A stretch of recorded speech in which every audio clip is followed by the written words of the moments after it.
இது ஒரு ப்ராக்டிக்கலான ஒரு எப்படி சொல்கிறதுனா, இன்னும் இது ஒரு ஆழமான ஒரு காரியத்தை தேவன் இன்றைய நாட்களில் கற்றுக் கொடுக்கிறார். நமக்கு லென்த் நாட்கள், அதாவது இயேசு கிறிஸ்து பாடுபட்ட நாட்கள் நமக்கு தொடங்கிருச்சு. ஆமென் என்று சொல்லலாமா? ஆமாம், தொடங்கிருச்சு. நான் இந்த சிலுவை குறித்தே உங்களோடு கூட பேசணும்னு நினச்சேன். இந்த ஒரு வாரம் மட்டும் தேவன் கொடுத்த ஒரு தீர்க்க தரிசனமான ஒரு வார்த்தையை, இது ஒருவேளை இது நமக்கு ஒரு பேசிக் வார்த்தையாக இருக்கலாம். இதிலிருந்து நமக்கு வரப்போகிற அந்த 7 வாரங்கள், இன்னும் அடுத்து நாளையிலிருந்தா ஆமாம், இந்த ஒரு வாரம், அடுத்து 6 வாரங்களும் தொடர்ந்து நம்ம சிலுவையை குறித்தே தியானிக்க போகிறோம். சிலுவையிலிருந்து வருகிற ஆசீர்வாதங்கள் என் வாழ்க்கையில், ஏன்னா மையமே சிலுவை தாங்க. நீங்கள் வேதத்தில் நிறைய இடத்துல பார்த்தீங்கன்னா, எங்கே சுற்றினாலும் பார்த்தீங்கன்னா சிலுவையில் தான் வந்து நிற்கும். சிலுவையும் ஜெயமும் மீட்பும் இதுதான் இருக்கும். சிலுவை, ஜெயம், மீட்பு, இது 3 நம்ம வேதாகம் முழுவதும் நமக்கு சொல்லப்பட்டிருக்கிறது. அதனால் தேவன் நம்மளை மீட்டு விட்டார் என்கிற சத்தியங்களை ஆவியானவர் உங்களுக்கு ஆணித்தரமாய் பேச போகிறார் வருகிற 6 வாரங்களும். ஆனால் இன்றைய நாளில் இந்த ஒரு வாரத்தில் தேவன் ஒரு ஆழமான காரியத்தை நமக்கு கற்றுக் கொடுக்க போகிறார். நான் முதல்ல சொன்னது போல் நமக்குள்ள ஒரு டிரான்ஸ்ஃபர்மேஷனை தேவன் தரப்போகிறார். ஆமேன் என்று சொல்லலாமா? ஆமேன். அதனால் அப்படி இந்த ஒரு வசனத்தை வாசித்து ஒரு 2 லைனை மாத்திரம் பிரசன்ஸ்குள்ளே ஒப்பு கொடுத்து அப்படியே நம்ம பாடி தேவ பிரசனத்துக்குள்ளே நம்மளை ஒப்பு கொடுத்து வேத வசனத்தை நம்ம தியானிக்க போகிறோம். இன்றைய நாளிலே தேவன் நம்மளோடு கூட பேசுகிற வேத வசனம் வாசிப்போம். வெளிப்படுத்தின விசேஷம் 21ஆம் அதிகாரம் 5வது வேத வசனத்தை வாசிக்க கேட்போம். சிங்காசனத்தின் மேல் வீற்றிருக்கிறவர் இதோ நான் சகலத்தையும் புதிதாக்குகிறேன் என்றார். பின்னும் அவர், இந்த வசனங்கள் சத்தியமும் உண்மையுமானவைகள், இவைகளை எழுது என்றார். எல்லாரும் அப்படியே கண்களை மூடி, ஆண்டவரே, நான் அடிக்கடி உங்ககிட்ட சொல்கிறது என்னென்னா, நம்மளோடு பேசுகிற வார்த்தைகளை நம்ம தனிமையாக உட்கார்ந்து கேட்டோம் அப்படிங்கிறத விட ஆவியானோரோடு கூட எசைஞ்சு அந்த ஆவியின் மண்டலத்தில் அல்லது ஆவியானோரோடு கூட கனெக்ட் ஆகி கேட்டோம்னா நிச்சயமாலுமே தேவன் நமக்குள்ள ஒரு மாற்றத்தை தருவாருங்கிற அந்த விசுவாசத்தோடு கூட எல்லாரும் அப்படியே கண்களை மூடி, அல்லேலூயா உம்மை துதிப்பேன், நான் உம்மை துதிப்பேன், துதிகளால் நிரப்புவே.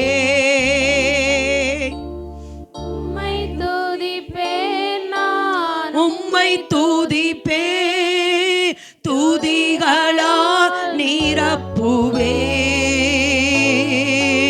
சிங்காசனம் வீற்றிருக்கு இஸ்ரவேலின் தேவனே, உங்களுக்குள் வாசம் செய்யும்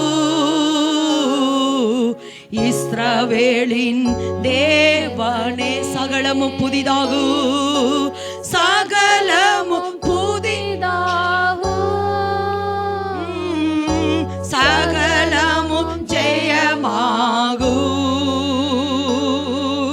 சகலமும் புதிதாகும், சகலமும் ஜெயமாகும். என் இதயத்தின் வாசஸ்தலம்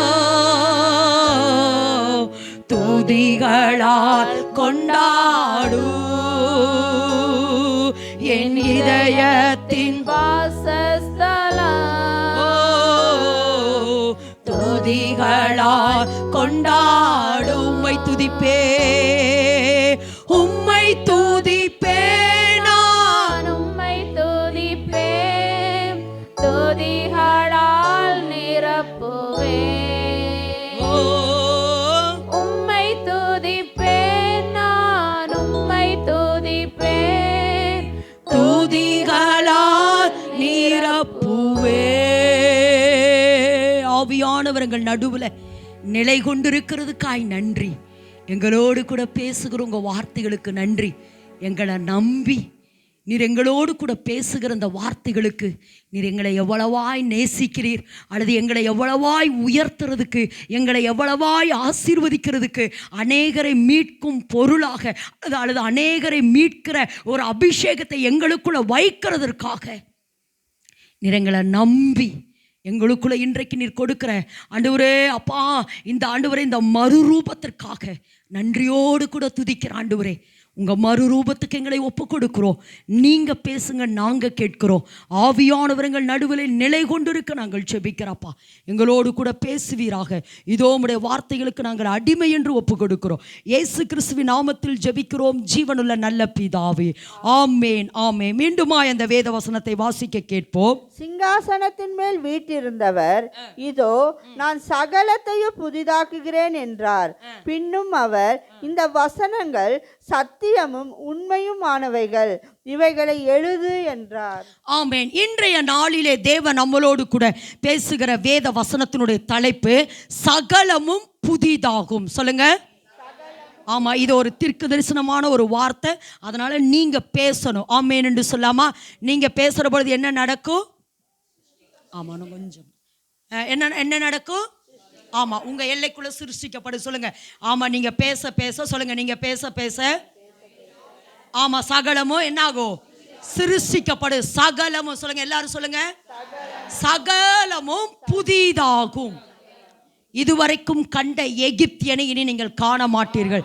இனி இதுவரைக்கும் கண்ட வேதனையை இல்லம்மா, கர்த்தர் இன்றைக்கு கர்த்தர் ஆமா உறுதியாய் சொல்லுகிறார், சகலமும் புதிதாகும், சகலமும் மாறும். இதுவரைக்கும் எப்போ எப்போ என்று நீங்கள் எதிர்பார்த்து கொண்டிருந்த நிறைய காரியங்களுக்குள்ள கர்த்தர் இனிமேல் சொல்லுங்க, இனிமேல் சொல்லுங்க, இனிமேல் சகலமும் என்னாகுமாமா?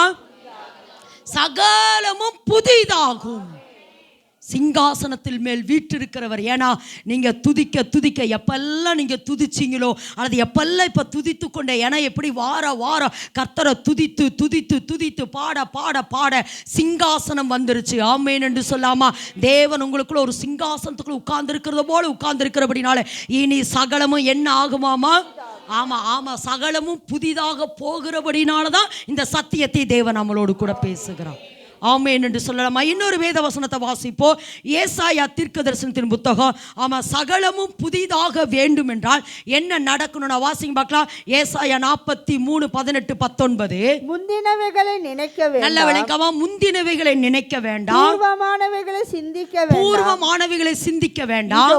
இதோ நான் புதிய காரியத்தை செய்கிறேன். இதோ நான் புதிய காரியத்தை செய்கிறேன். இப்பொழுதே அது இப்பொழுதே தோன்றும். எல்லாரும் அந்த வார்த்தை சொல்லுங்க.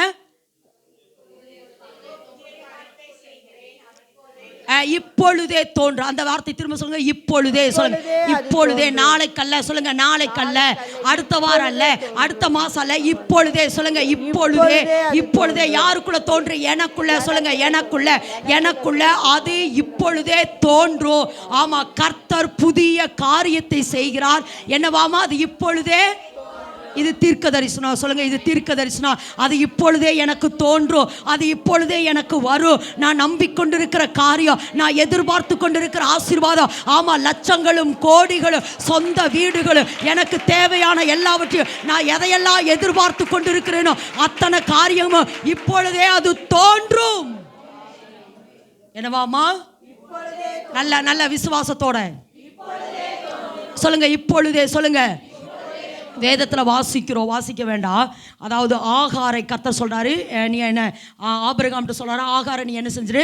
அனுப்பி விட்டுரு. அப்படிங்கிற பொழுது ஆகார் என்ன செய்கிறா? வனாந்தரத்தில் வந்து அலைந்து திரிந்து கொண்டிருக்கிறா. அப்படி அலைந்து திரிந்து கொண்டிருக்கிற பொழுது தன்னுடைய பிள்ளை செத்து போகிற ஒரு சூழ்நிலை. அந்த இடையில வனாந்தரத்தில் போட்டுட்டு என்ன சொல்கிறா? என் பிள்ளை சாகிறதை நான் பார்க்க மாட்டேன் என்று சத்தமிட்டு அவள் அழுதாள். என்ன செஞ்சாளா? சத்தமிட்டு அவள் அழுதாள். அப்படி சத்தமிட்டு அழுகிற பொழுது வேதத்தில் வாசிக்கிற பொழுது அவள் சத்தமிட்டு அழுது கொண்டிருந்த பொழுது, ஆகாரே உனக்கு என்ன சம்பவித்தது? பயப்படாதே, உன் பிள்ளையின் சத்தத்தை தேவன் கேட்டார் என்றார். அடுத்த வேதவசனம் சொல்லுது, தேவன் அவளுடைய கண்களை ஆமா, அந்த இடத்துல வேதத்தில் வாசிக்கிற எப்படி தெரியுமா இருக்கணும்? தேவன் அந்த இடத்துல ஒரு நீரூற்றை உருவாக்கி கொண்டிருந்தார். அப்படி இருக்குதா? என்ன இருக்குது அந்த இடத்துல?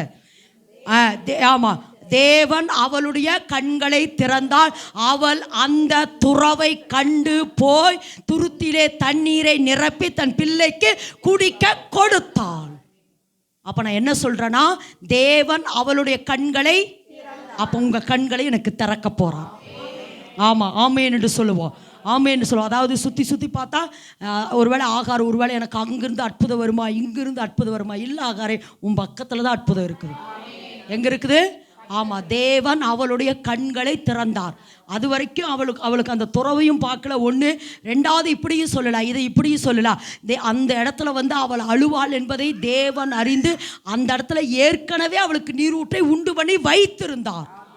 அதுதான் தீர்க்க தரிசனம். அவளுக்காக நீரூற்றை உண்டு பண்ணி வைத்திருந்தார். சொல்லுங்க, எனக்காக நீரூற்று உண்டாக்கப்பட்டுருச்சு. இனி நான் அதை துறவை பார்க்க போறேன், துறவை நான் பார்க்க போறேன், நான் அதை சுதந்திரிக்க போறேன், நான் அந்த துறவை பார்க்க போறேன். கர்த்தர் எனக்கு ஆயத்தம் பண்ணி இருக்கிற துறவுகளை, கர்த்தர் எனக்கு ஆயத்தம் பண்ணி இருக்கிற ஆசீர்வாதங்களை, கர்த்தர் எனக்கு ஆயத்தம் பண்ணி இருக்கிற எல்லா நன்மைகளை இனி நான் சுதந்திரிக்க போகிறேன். ஆமென் என்று சொல்லாமா? ஆமா. ஆனா ஒன்று, கர்த்தர் துறவை கொடுத்துட்டாரு. ஆகார் அந்த துறவை கண்டு போய் துருத்தில தண்ணீரை நிரப்பி பிள்ளைக்கு குடிக்க கொடுத்தாள் என்று வேதத்தில் வாசிக்கிறோம். ஆனால் திரும்பவும் ஆகார் சுற்றுன இடத்துலையும் சுற்றலை. எந்த வனாந்தரத்தில் தன் பிள்ளை செத்து போக நினைச்சாலும் அதே வனாந்தரத்தில் பிள்ளைக்கு திருமணத்தையும் முடித்து வைத்தாள். ஆமே, அந்த பாரான் வனாந்தரத்தில் பிள்ளைக்கு திருமணத்தை முடித்து வைத்தான் என்று வேதத்தில் வாசிக்கிறோம். இதை எதுக்கு சொல்கிறா அப்படின்னா, கர்த்தர் இன்னைக்கு என்ன உங்களுக்கு மெயின் சொல்கிற ஒரு வார்த்தை என்னன்னா, கர்த்தர் சொல்கிறாரு, மகளே நான் உனக்கு சகலத்தையும் புதிதாக்க போகிறேன். என்ன சொல்கிறாரு? சகலமும் உனக்கு புதிதாகும், சகலமும் உனக்கு புதிதாகும். ஆனால் ஒன்று, முந்தினவைகளை நீ நினைக்கக்கூடாது. முந்தினதை நீ என்ன செய்யக்கூடாது? நினைக்கக்கூடாது. பூர்வமானவர்களை நீ என்ன செய்யக்கூடாது? எங்கள் தாத்தா காலத்தில் அப்படி இருந்தோ, எங்கள் அப்பா காலத்தில், எங்கள் அம்மா காலத்தில் அப்படி இருந்தோ, என் கணவன் வீட்டில் அப்படி இருந்தோ, என் மனைவி வீட்டில் அப்படி இருந்தோ, என் அப்பா அம்மா அப்படியெல்லாம் இல்லைங்க. அப்படியெல்லாம் இல்லை. இனி அதாவது இந்த பாட்டில் பார்த்தீங்களா, முந்தினவைகள் எல்லாம் ஒளிந்தன என எனக்கு கற்றுக் கொடுத்தார். பரவாயில்ல மலை. அதாவது ஒரு சில உபத்திரவத்தின் பாதையில், ஒரு சில நொறுக்குதலில், ஒரு சில அடிமைத்தனங்களுக்குள்ள, வேதனைகளுக்குள்ள, வியாதிகளுக்குள்ள எல்லாம் நான் கடந்து வந்தது உண்மைதான். அப்போ தான் கர்த்தர் சொன்னார், ஐயோ இப்படி நடந்துருச்சு, ஐயோ இப்படி நடந்துருச்சுன்னு சொல்லி நடந்ததை நினச்சி மூழ்காம, இல்லை இனி சகலத்தையும் கர்த்தர் எனக்கு புதிதாக்குவார் என்று தூசியை உதறிவிட்டு கர்த்தர் இன்றைக்கு எழும்ப சொல்றார். முந்தினதை நினைக்காத அப்படிங்கிறதுக்கு இதை கடைசி பாயிண்டாக சொல்லணும்னு நினச்சி இப்போ முந்தைய ஆவியானவர் சொல்கிறாரு. யோசேப்பை குறித்து நம்ம வேதத்தில் வாசித்தோம் அப்படின்னா, முந்தினதை நினைக்காதே. ஏன்னா அவன் எப்ராயிமா மனேசாவா முதல்ல என்ன செஞ்ச? யாரை பெற்றார்? மனாசா தானே பெற்றார். ஆமாம், தேவன் என் துக்கங்கள் யாவையும் மறக்கும்படி செய்தார் என்று அவனுக்கு மனாசே. அப்போ முதல்ல நீங்கள் செய்ய வேண்டியது என்னென்னா, அதாவது என்ன துக்கங்களை அவன் மறக்க செய்தார் என்றால், ஒருவேளை எப்படி சொல்கிற, அவனை என்ன செஞ்சாங்க? அவன் சகோதரர்கள் குழிக்களை தூக்கி போட்டாங்க, விற்று போட்டாங்க. எல்லாமே அவனுடைய சொந்த சகோதரர்களை அவனுக்கு விரோதம் செஞ்சாங்க. நல்லா விளங்கம்மா, அவனோட சொந்த சகோதரர்கள் அவனுக்கு விரோதம் செஞ்சாங்க. இப்போ போய் கர்த்தர் என்ன செய்கிறாரு? எகிப்தில் அவனை உருவாக்குறாரு. எகிப்தில் என்ன செய்கிறாரு? அவனை உருவாக்குறாரு. இப்போ அண்ணன் தம்பிகளெல்லாம் இவனை தேடி வந்துட்டாங்க. நல்லா விளங்க. இதில் எனக்கு ரொம்ப பிடிச்சது என்ன தெரியுமா? ஒருவேளை இவன் யோசேப்பு என்ன தெரியுமா, எங்கள் அண்ணன் தம்பிகள் எல்லாம் கர்த்தர் எனக்கு வெளிப்படுத்திட்டாரு, நான் போய் எங்கள் அப்பாவை பார்க்கணுன்னு புறப்பட்டு போயிருக்கூடாதா?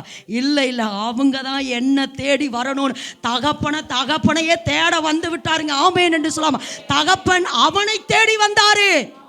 இதை எதுக்கு சொல்றேன்னா, கர்த்தர் என்னை இந்த இடத்துல தான் நான் உபத்திரவப்பட்டது, உயர்த்தினது எல்லாமே இந்த இடத்துல தான். வெட்கப்பட்ட இந்த இடத்துல கர்த்தரனை உயர்த்தி இருக்கிறார் என்பதை அவனுடைய சகோதரர்கள், அவனுடைய தகப்பன்மார்கள் எல்லாரும் அவன் இருந்த அந்த ஸ்தானத்தில் வந்து பார்க்கும்படி கர்த்தரே செய்தார். ஐயோ எங்கள் அப்பா அம்மா உயிரோடு இருக்கிறாங்க, ஐயோ என் சகோதரர்கள் உயிரோடு இருக்கிறாங்க, நான் போய் எங்கள் அப்பா பாசம் பார்த்தீங்களா? போகலைங்க. ஆமே, போனானா? யோசேப்பு போகல, அவன் அங்கேயே நின்னான். எனக்கு இந்த இடமும் ஒன்று பிடிக்கும். ஒரு இடம் பார்த்தீங்கன்னா, யார்? சாத்ராக் மேஷாக் ஆபேத்நேகோவை தூக்கி எங்கே போட்டாங்கன்னா அக்கினி ஜுவாலைக்குள்ள போட்டாங்க. எங்கே போட்டாங்க? அக்கினி ஜுவாலைக்குள்ள போட்டாங்க. போனோன்னா அவன் சொல்கிறா, யார் நேபுகாத்நேச்சார் அவர் சொல்கிறாரு, இவங்க 3 பேர்த்த போட்டால் எத்தனை பேர் உலாவுறாங்க? 4 பேர் உலாவுறாங்க அப்படின்னு சொல்கிறாரு. அப்போ சரி 4 பேர் உலாவுறாங்க அப்படின்னு சொல்லி பார்த்துட்டே இருக்கிற ஒருவேளை சாத்ராக் மேஷாக் ஆபேத்நேகோ நாங்களாம் எரியலிங்க அப்படின்னு அவர் வெளியே வரல. அவங்க வெளியே வரலையா? அவங்க வரல. ராஜா எப்போ அழைக்கிறாரோ அது வரைக்கும் உள்ளதா இருந்தாங்க. எதுக்கு சொல்றேன்னா, ஒரு சில உபத்திரவத்தில் கர்த்தர் உங்களை நில்லுமா, கர்த்தர் அந்த இடத்துல தான் கர்த்தரே தெய்வம் என்று நிரூபிப்பார்.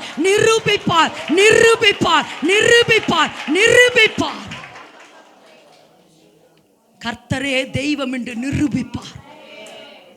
அப்ப சொல்றா நேபுகாத்நேச்சார், இவர்களுடைய தேவனே தேவன். வேலை ஒரு கொடுமையான 7 மடங்கு சூடாக்கப்பட்ட அக்கினி தாங்க.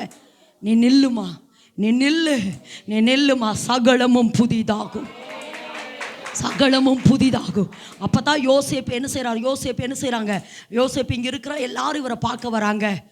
ஒருவேளை இப்படி சொல்கிறேன், இதை பாயிண்ட், இந்த பாயிண்ட் சொல்கிறது அங்கெல்லாம் சுற்றிட்டு வந்தேன். இந்த பாயிண்ட் சொல்கிறேன், ஒருவேளை நீங்கள் எல்லாம் என்னை எப்படி பழி வாங்குனீங்க, எப்படி குழிக்குள்ள தூக்கி போட்டீங்க, என்னை எப்படி விற்றீங்க அப்படின்னு சொல்லி நினச்சிருந்தா யோசேப்பு என்ன பண்ணியிருக்க முடியும்?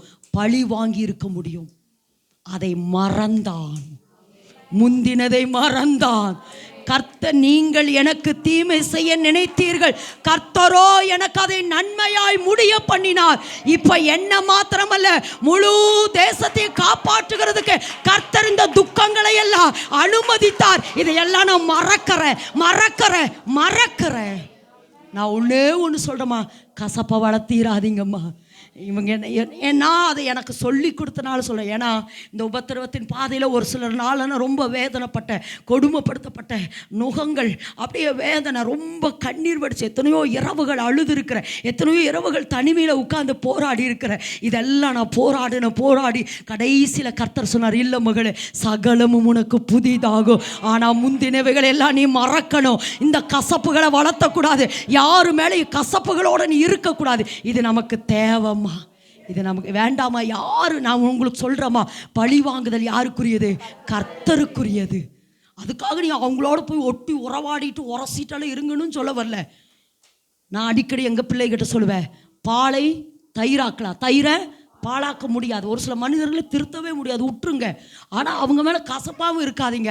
அவங்களோட என்னென்னா என்ன அப்படிங்கிறதை மாத்திரம் உறவுக்குள்ள வச்சுக்கோங்க. ஆனால் ஒன்று மட்டும் சொல்கிறேன், யோசேப்புக்கு கர்த்தர் சகலத்தின் நன்மையாய் முடிய பண்ணினார். அதுபோல் இன்னைக்கு கர்த்தர் சொல்கிறாரு, உன் வாழ்க்கையில் நிறைய மனிதர்கள் உன்னை ஏமாத்திருக்கலாம், நிறைய மனிதர்கள் உன்னை வேதனைப்படுத்தியிருக்கலாம், காயப்படுத்தியிருக்கலாம், துக்கப்படுத்தியிருக்கலாம். ஆனால் ஒன்று மட்டும் என்னால் சொல்ல முடியும், என்னை உருவாக்குகிறதுக்கு கர்த்தர் அவர்களை எல்லாம் பயன்படுத்தினார். என்னை உருவாக்க, என்னை லட்சங்களுக்கு ஆசீர்வாதமாய் மாற்ற, கோடிகளுக்கு என்னை ஆசீர்வாதமாய் மாற்ற கர்த்தர் என்னை உருவாக்குகிறதற்கு அவர்களை பயன்படுத்தினார்.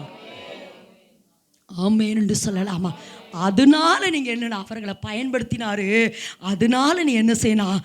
முந்தினவைகளை நினைக்காதேம்மா, பூர்வமானவைகளை என்ன செய்யாத, சிந்திக்காத. நான் உனக்கு புதிய காரியத்தை செய்ய போறேன். நல்லா கறந்தட்டுமா, நான் உனக்கு புதிய காரியம்.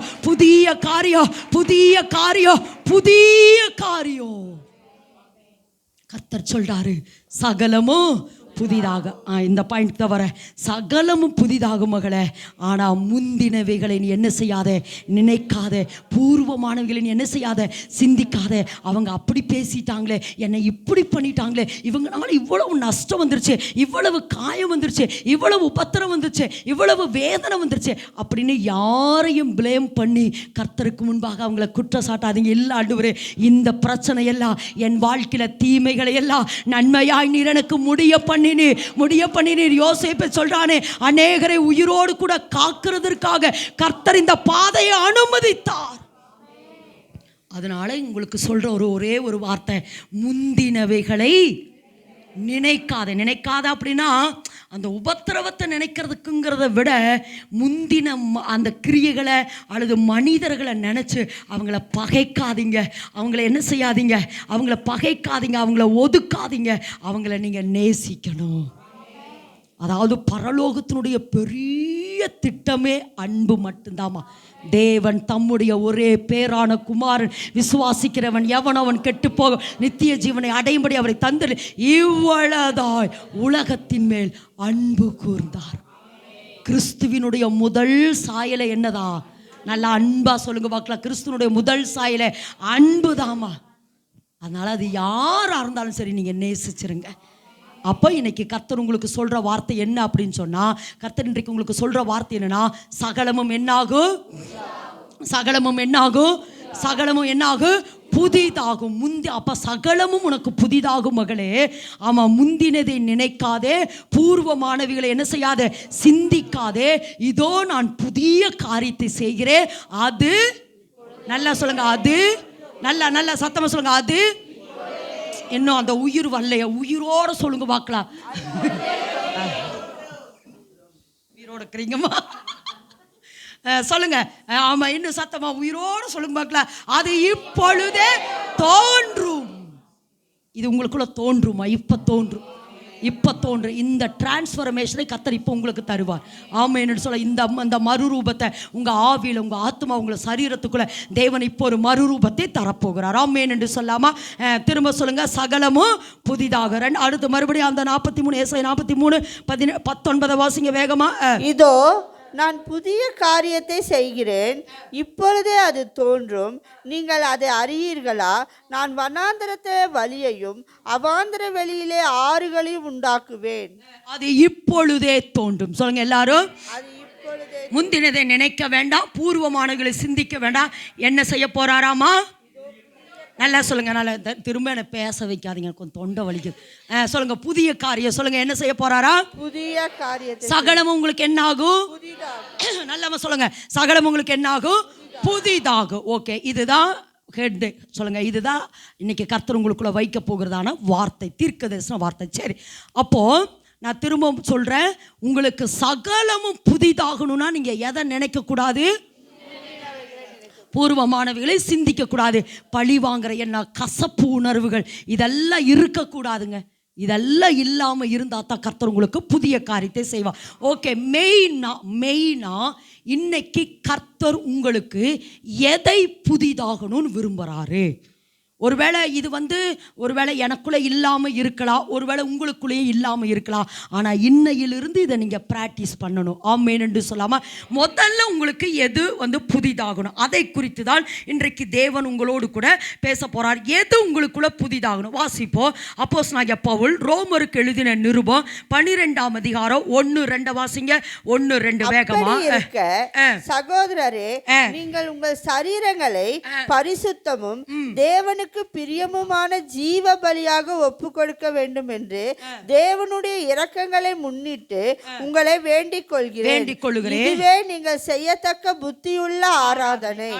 நீங்கள் இந்த பிரபஞ்சத்திற்கு ஒத்த வேஷம் தெரியாமல், இந்த பிரபஞ்சத்திற்கு ஒத்த வேஷம் தெரியாம தேவனுடைய நன்மையும் பிரியமும் பரிபூர்ணமான சித்தம் இன்னதென்று பகுத்தறியத்தக்கதாக உங்கள் மனம் புதிதாகிறதுனாலே மறுரூபமாகுங்க. அந்த 2வது வேத வசனத்தை எல்லாரும் சேர்ந்து வாசிங்க பார்க்கலாம். எல்லாரும் சேர்ந்து வாசிப்போம். 2வது வேத வசனம். நீங்கள் இந்த பிரபஞ்சத்துக்கு ஒத்த வேஷம் தெரியாமல் தேவனுடைய நன்மையும் பிரியமும் பரிபூர்ணமான சித்தம் இன்னதென்று உங்கள் மனம் புதிதாகிறதுனாலே மறுரூபமாகும். உங்கள் மனம், சொல்லுங்க, உங்கள் மனம் புதிதாகிறதுனாலே நீங்கள் மறுரூபமாகறீங்க. தேவன் இன்றைக்கு உங்க வாழ்க்கையில சகலத்தையும் புதிதாக்க வேண்டும் என்று சொன்னால், மெயின் சொல்றேன், திரும்பவும் சொல்றேன், தேவன் உங்கள் வாழ்க்கையில சகலத்தையும் புதிதாக்க வேண்டும் என்றால் முதல்ல எது புதிதாகணும்னு தேவன் விரும்புறாரு? மனது. சொல்லுங்க, நல்ல சத்தமா சொல்லுமா. ஒரு தடவை சொல்லியிருக்கமா, மனது. சொல்லுங்க, என்னது? நல்ல சத்தமா சொல்லுங்க, மனது. எது புதிதாகணுமாமா? உங்கள் மனம் புதிதாகிறதுனாலே நீங்கள் என்ன ஆகணும்? மறுரூபம். திரும்ப சொல்லுங்க, என்ன புதிதாகணும்? சகலமும் உங்க வாழ்க்கையில புதிதாகணும்னா என்ன புதிதாகணும்? திரும்ப சொல்லுங்க, சகலமும் புதிதாக வேண்டும் என்றால் உங்களுக்குள்ள என்ன புதிதாகணும்? மனது. என்ன புதிதாகணும்? இன்னைக்கு கர்த்தர் நம்மளோட பேசுறதுல நம்ம மனதை குறித்து கொஞ்சம் நம்மளோட கூட பேச போகிறாரா? ஆமென் சொல்லாமா? எதை குறித்து பேசுறாரா? மனதை குறித்து தேவன் நம்மளோடு கூட பேச போகிறார். மனதை குறித்து தேவன் நம்மளோடு கூட பேச போகிறார். முதலாவது நான் இன்னைக்கு உங்களுக்கு, அதாவது வேதத்தில் நிறைய பேரை சொல்ல முடியும். அதாவது கர்த்தர் சொல்லுவார், நீ மனம் மாறிக்கப்பா, மனம் திரும்பிக்க. ஏன்னா ஏசப்பா அவனுடைய யோவான் சொன்னுடைய முதல் பிரசங்கமே என்னதா? மனம் திரும்புங்கள். எப்படியாமா? மனம் திரும்புங்கள். உங்க வாழ்க்கையில ஆண்டவர் என்ன விரும்புகிறார் என்றால் மனம் திரும்புங்கள். அதாவது இதை நான் எனக்கு போர்டு இல்லை, இது நாங்கள் நிறைய இந்த யூத் மீட்டிங்கில் தான் இதை எடுப்போம். ஆனாலும் பரவாயில்ல உங்களுக்கு, ஏன்னா நீங்கள் இன்னும் சின்ன பிள்ளைகளை நல்லா வளர்ந்துருக்கீங்க தானே, அதனால் நான் இப்படி சொன்னாவே நீங்கள் புரிஞ்சுக்கணும். சரிங்க, இப்போ மனது எங்கே இருக்குது அப்படிங்கிறத நான் உங்களுக்கு கொஞ்சம் சொல்ல விரும்புகிறேன். மனது எங்கே இருக்குது சொல்லுங்க பார்க்கலாம். எனக்குள்ள. சரி, ஓகே. நல்ல விளங்க. நான் சும்மா இப்படி வட்டம் போட்டுருவேன், நீங்கள் புரிஞ்சுக்கணும். ஏன்னா என் டைரியில் எழுதியிருக்கிறேன், என் பிள்ளைகளுக்கு கொடுத்துருப்பேன்னு நினைக்கிறேன். ஏன்னா இது ரொம்ப முக்கியம். அதாவது இதை ரொம்ப இன்னொன்றுக்கு நாங்கள் எதை ரொம்ப யூஸ் பண்ணுவோம்னா டெலிவரன்ஸ் மினிஸ்ட்ரிக்கு ரொம்ப யூஸ் பண்ணுவோம். டெலிவரன்ஸ் ஆகணும். இதை ஒரு சிலர் சொல்லுவாங்களே, என்னால் வந்து இந்த பாவத்திலேருந்து வெளியே வரவே முடியல, இந்த பிரச்சனை சொல்ல முடியாது, பாவம் தான் சொல்ல முடியாது, மெயினாக இந்த பாவத்திலேருந்து சாபத்திலேருந்து என்னால் வெளியே வர முடியலன்னா நான் இந்த வரைபடத்தை குடிச்சு இங்கே பாருமா, ஆவியில் இது இருக்குது, ஆத்மாவில் இது இருக்குது, சரீரத்தில் இது இருக்குது, ஒவ்வொரு பகுதிகளையும் சொல்லி சொல்லி சொல்லி நீ சுத்திகரித்து ஜெபிக்கிற பொழுது உனக்கு டெலிவரன்ஸ் வரும்னு சொல்லி நிறைய பேருக்கு இந்த காரியத்தை சொல்லி கொடுத்துருக்கிறேன். உங்களுக்கு இன்னைக்கு மனதுக்காக இத்தனை பாயிண்ட்டை சொல்கிறேன். முதல்ல சொல்கிறேன், நமக்குள்ளே என்ன இருக்குன்னா ஆவி. சொல்லுங்கள் ஆவி. ரெண்டாவது ஆத்மா. சொல்லுங்கள். ரெண்டாவது ஒரு வட்டம் போட்டுங்க. நீங்கள் வட்டம் போட்டிங்கன்னு உங்களுக்கு புரிஞ்சுக்க, நீங்களே வட்டம் போட்டுங்க. முதல்ல இப்படி ஒரு சின்ன வட்டம் போட்டு அதில் எழுதிருங்க, நம்ம ஆவிக்குள்ளே என்னென்னு இருக்குன்னா மனசாட்சி, ஐக்கியம், உள்ளுணர்வு. மனசாட்சி, ஐக்கியம், உள்ளுணர்வு.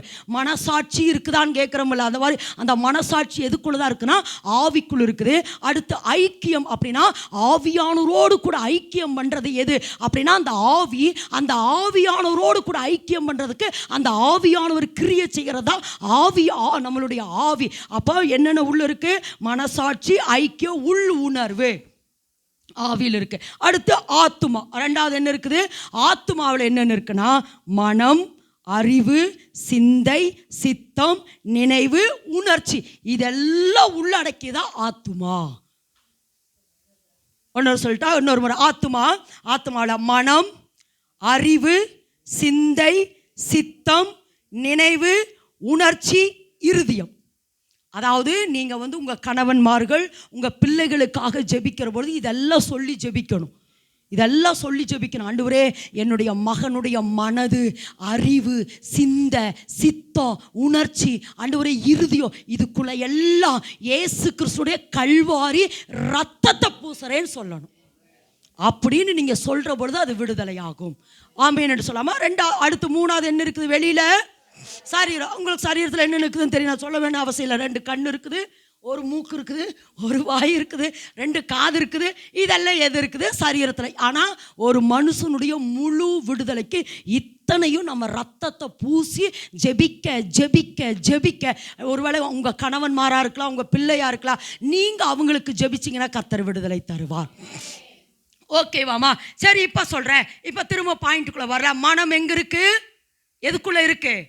ஆத்துமாவுக்குள்ள இருக்குது. அதாவது சரீரம் இயேசு கிறிஸ்து கடையாளம், ஆவி வந்து ஆவியானவர் கடையாளம், ஆத்துமா பிதாவு கடையாளம். ஒரு சில இடத்துல ஆத்துமா ஆவியானவரையும் குறிக்கும், பிதாவையும் குறிக்கும், ஆவி பிதாவையும் குறிக்கும், ஆவியானவரை குறிக்கும். சரீரம் இயேசு கிறிஸ்துவுக்கு அடையாளம். இதெல்லாம் ஓகே. இப்போ திரும்பவும் சொல்கிறேன், இந்த ஆத்துமாக்குள்ள தான் என்ன இருக்குது? மனம்.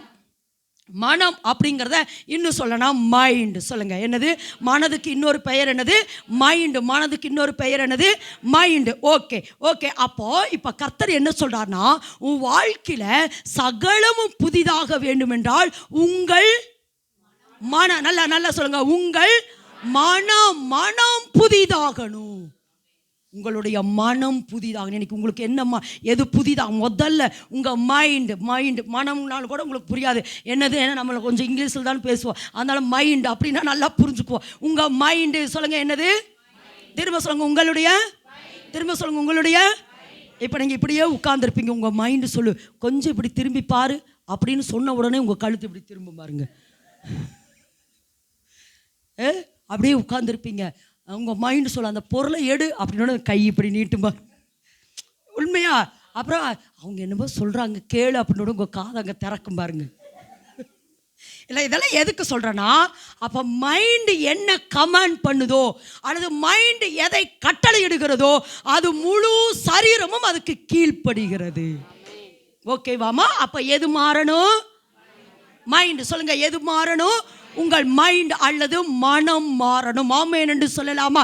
அதனால தான் சொல்றாரு, உங்க மைண்டு புதிதாயிட்டா பார்க்க வேண்டாம் இது அப்படின்னு உங்க மைண்டு சொல்லுச்சுன்னா எதுவுமே என்ன செய்யாது? பார்க்காது. அங்கே பார்க்காத அப்படின்னு சொன்னால் பார்க்காது. அதுக்கப்புறம் என்ன மைண்டு சொன்னால் உடனே நம்ம கண்ணு கீழ்ப்படியும். இதை பேசுன்னு உங்கள் மைண்டு சொன்னால் பேசும். அமைதியாக இருந்துக்கும் அப்படின்னு உங்கள் மைண்ட் சொல்லுவார். உடனே வா என்ன பண்ணிடும்? அப்போ ஃபுல் சாவி எங்கே தான் இருக்கு? மைண்டு. அப்போ அதனால தான் பவுல் சொல்றாரு, உங்கள் மனம். அந்த வார்த்தை திரும்ப சொல்லுமா, அந்த வார்த்தை. இப்படி சொல்லுங்க, உங்களுக்கு சொல்லுங்க. என் மனம் புதிதாகிறதுனாலே, என் மனம், என் மனம் சொல்லிட்டேங்க. என் மனம் புதிதாகிறதுனாலே, என் மனம் புதிதாகிறதுனாலே நான் மறுரூபமாகிறேன், டிரான்ஸ்ஃபர்மேஷன் ஆகிறேன், அல்லது நெக்ஸ்ட் லெவலுக்குள்ள நான் போறேன்.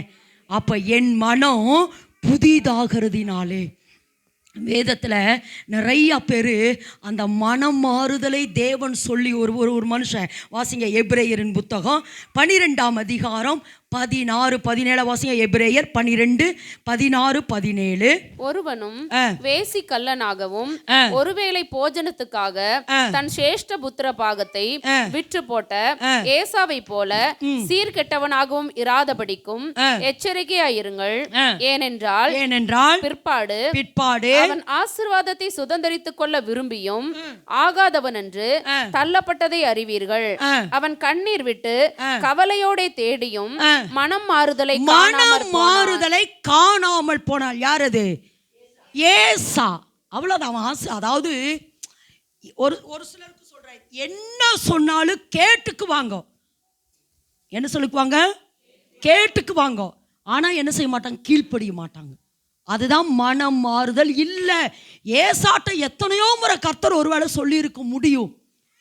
ஒருவேளை மனிதர்களை கொண்டு, ஏசாவை கொண்டு, ரெபேக்காளை கொண்டு, பாருங்க, சொந்த தாயே ஏசாவுக்கு எதிரி ஆயிட்டார். ஒருவேளை சொல்லி இருக்க கூடும். ஆனா சொல்லியும் என்ன வரல? மனம் மாறுதல் வரல, மனம் திரும்பல. நான் ஏற்கனவே இந்த சாட்சி சொல்லியிருக்கிறேன், ஆனால் அவுட்லைன் மட்டும் சொல்றேன். நிறைய முறை சொல்லியிருக்கிறேன். ஒரு சகோதரி, ஆமாம், அதாவது அவங்க ஒரு வியாதியில், கொடூர வியாதியில் இருந்தாங்க.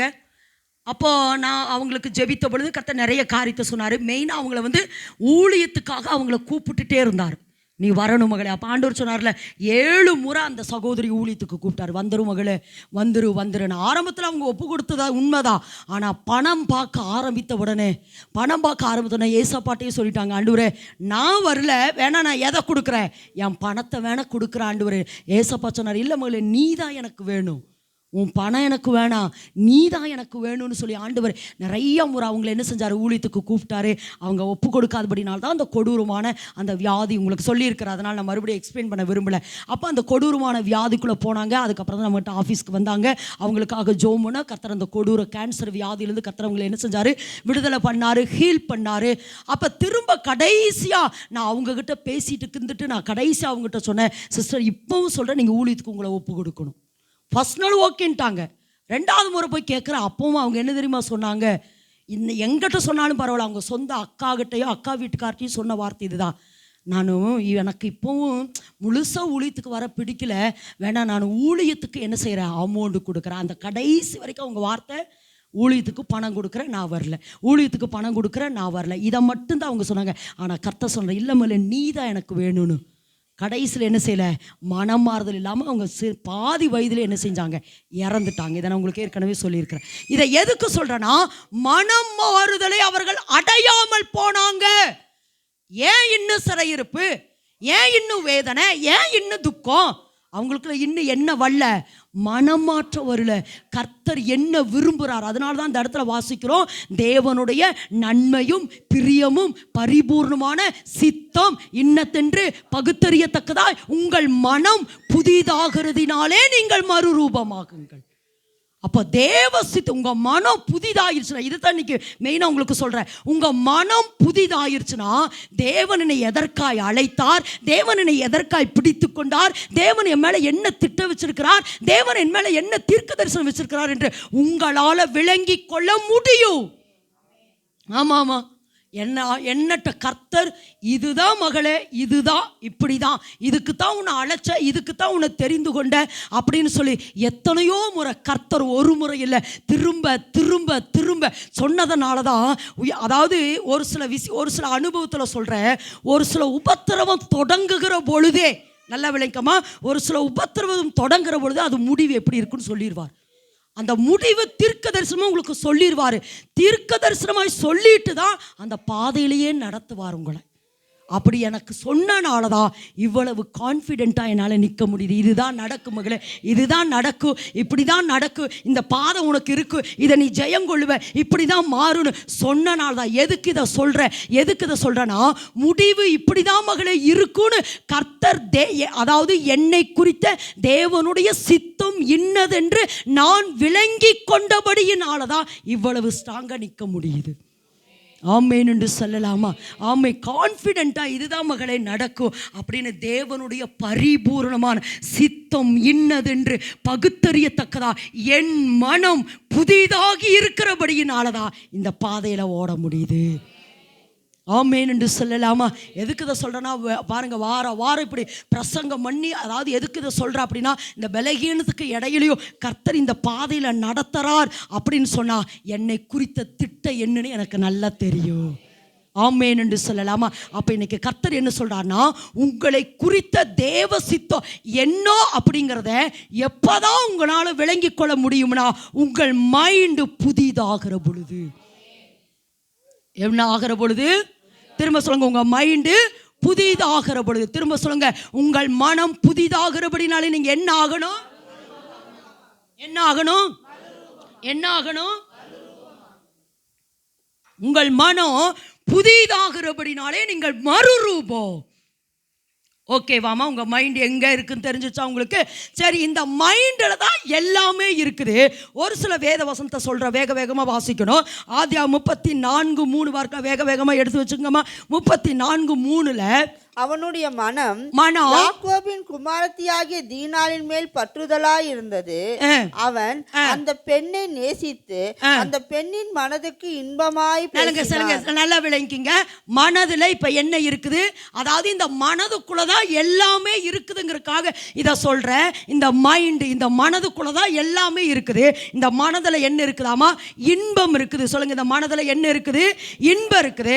அடுத்து சொல்லுங்க, 41:8 பார்வனுடைய மனம் கலங்கி கொண்டு. நல்லா விளங்க. ரெண்டாவது, இந்த மனதுல என்ன இருக்குது? கலக்கம். சொல்லுங்க, இந்த மனதுல என்ன இருக்குதாமா? கலக்கம் இருக்குது. அடுத்து 2 நாளாகவும் 26:16 வேகமா அடுத்தடுத்து எடுத்து வைச்சுக்குங்கம்மா. 2 நாளாகவும் 26:16 அவன் பலப்பட்ட போது தனக்கு கேடு உண்டாகும் மட்டும் அவனுடைய மனம் மேட்டிமையாக. தனக்கு கேடு வர்றதுக்கு எதை யூஸ் பண்ணிக்கிட்டா? மனம். கேடு உண்டாகும் மட்டும் அவன் மனதுல என்ன இருந்தது? மேட்டிமை. என்ன இருந்ததாமா? மேட்டிமை. அடுத்து யோபு 31:27 யோபு 31:27 வேகமா. என் மனம் ரகசியமாய் மயக்கப்பட்டு. மயக்கம். மனதுல என்ன இருக்குதாமா? மயக்கம். ஆமாம், இன்னைக்கு காலையில் புறப்பட்டுக்கிற கர்த்தர் சொல்றார், மனதின் மயக்கத்தினாலே நிறைய பேர் சோரம் போயிட்டாங்க. மனதின் மயக்கத்தினால நிறைய பேர் என்ன ஆயிட்டாங்க? சோரம் போயிட்டாங்க. அடுத்து சொல்லுங்க, சங்கீதம் 73:21 இப்படியாக என் மனம் கசந்தது. கசப்பு. என் மனதில் என்ன இருக்குது? நிறைய இருக்குதுமா. நான் உங்களுக்கு சும்மா அண்டர்லைன் மட்டும் சொல்றேன். அடுத்து ஒண்ணு மட்டும், பிரசங்கி 2:10 என் கண்கள் இச்சித்தவைகளில் ஒன்றையும் நான் அவைகளுக்கு தடை பண்ணவில்லை. என் இருதயத்துக்கு ஒரு சந்தோஷத்தையும் நான் வேண்டாம் என்று விளக்கவில்லை. நான் செய்த முயற்சிகளில் எல்லாம் என் மனம் மகிழ்ச்சி கொண்டிருந்தது. என் மனம் எப்படி இருந்தது? என் மனம் எப்படி இருந்தது? இப்ப சொல்லுங்க, மனதுல என்னென்னவெல்லாம் இருந்தது?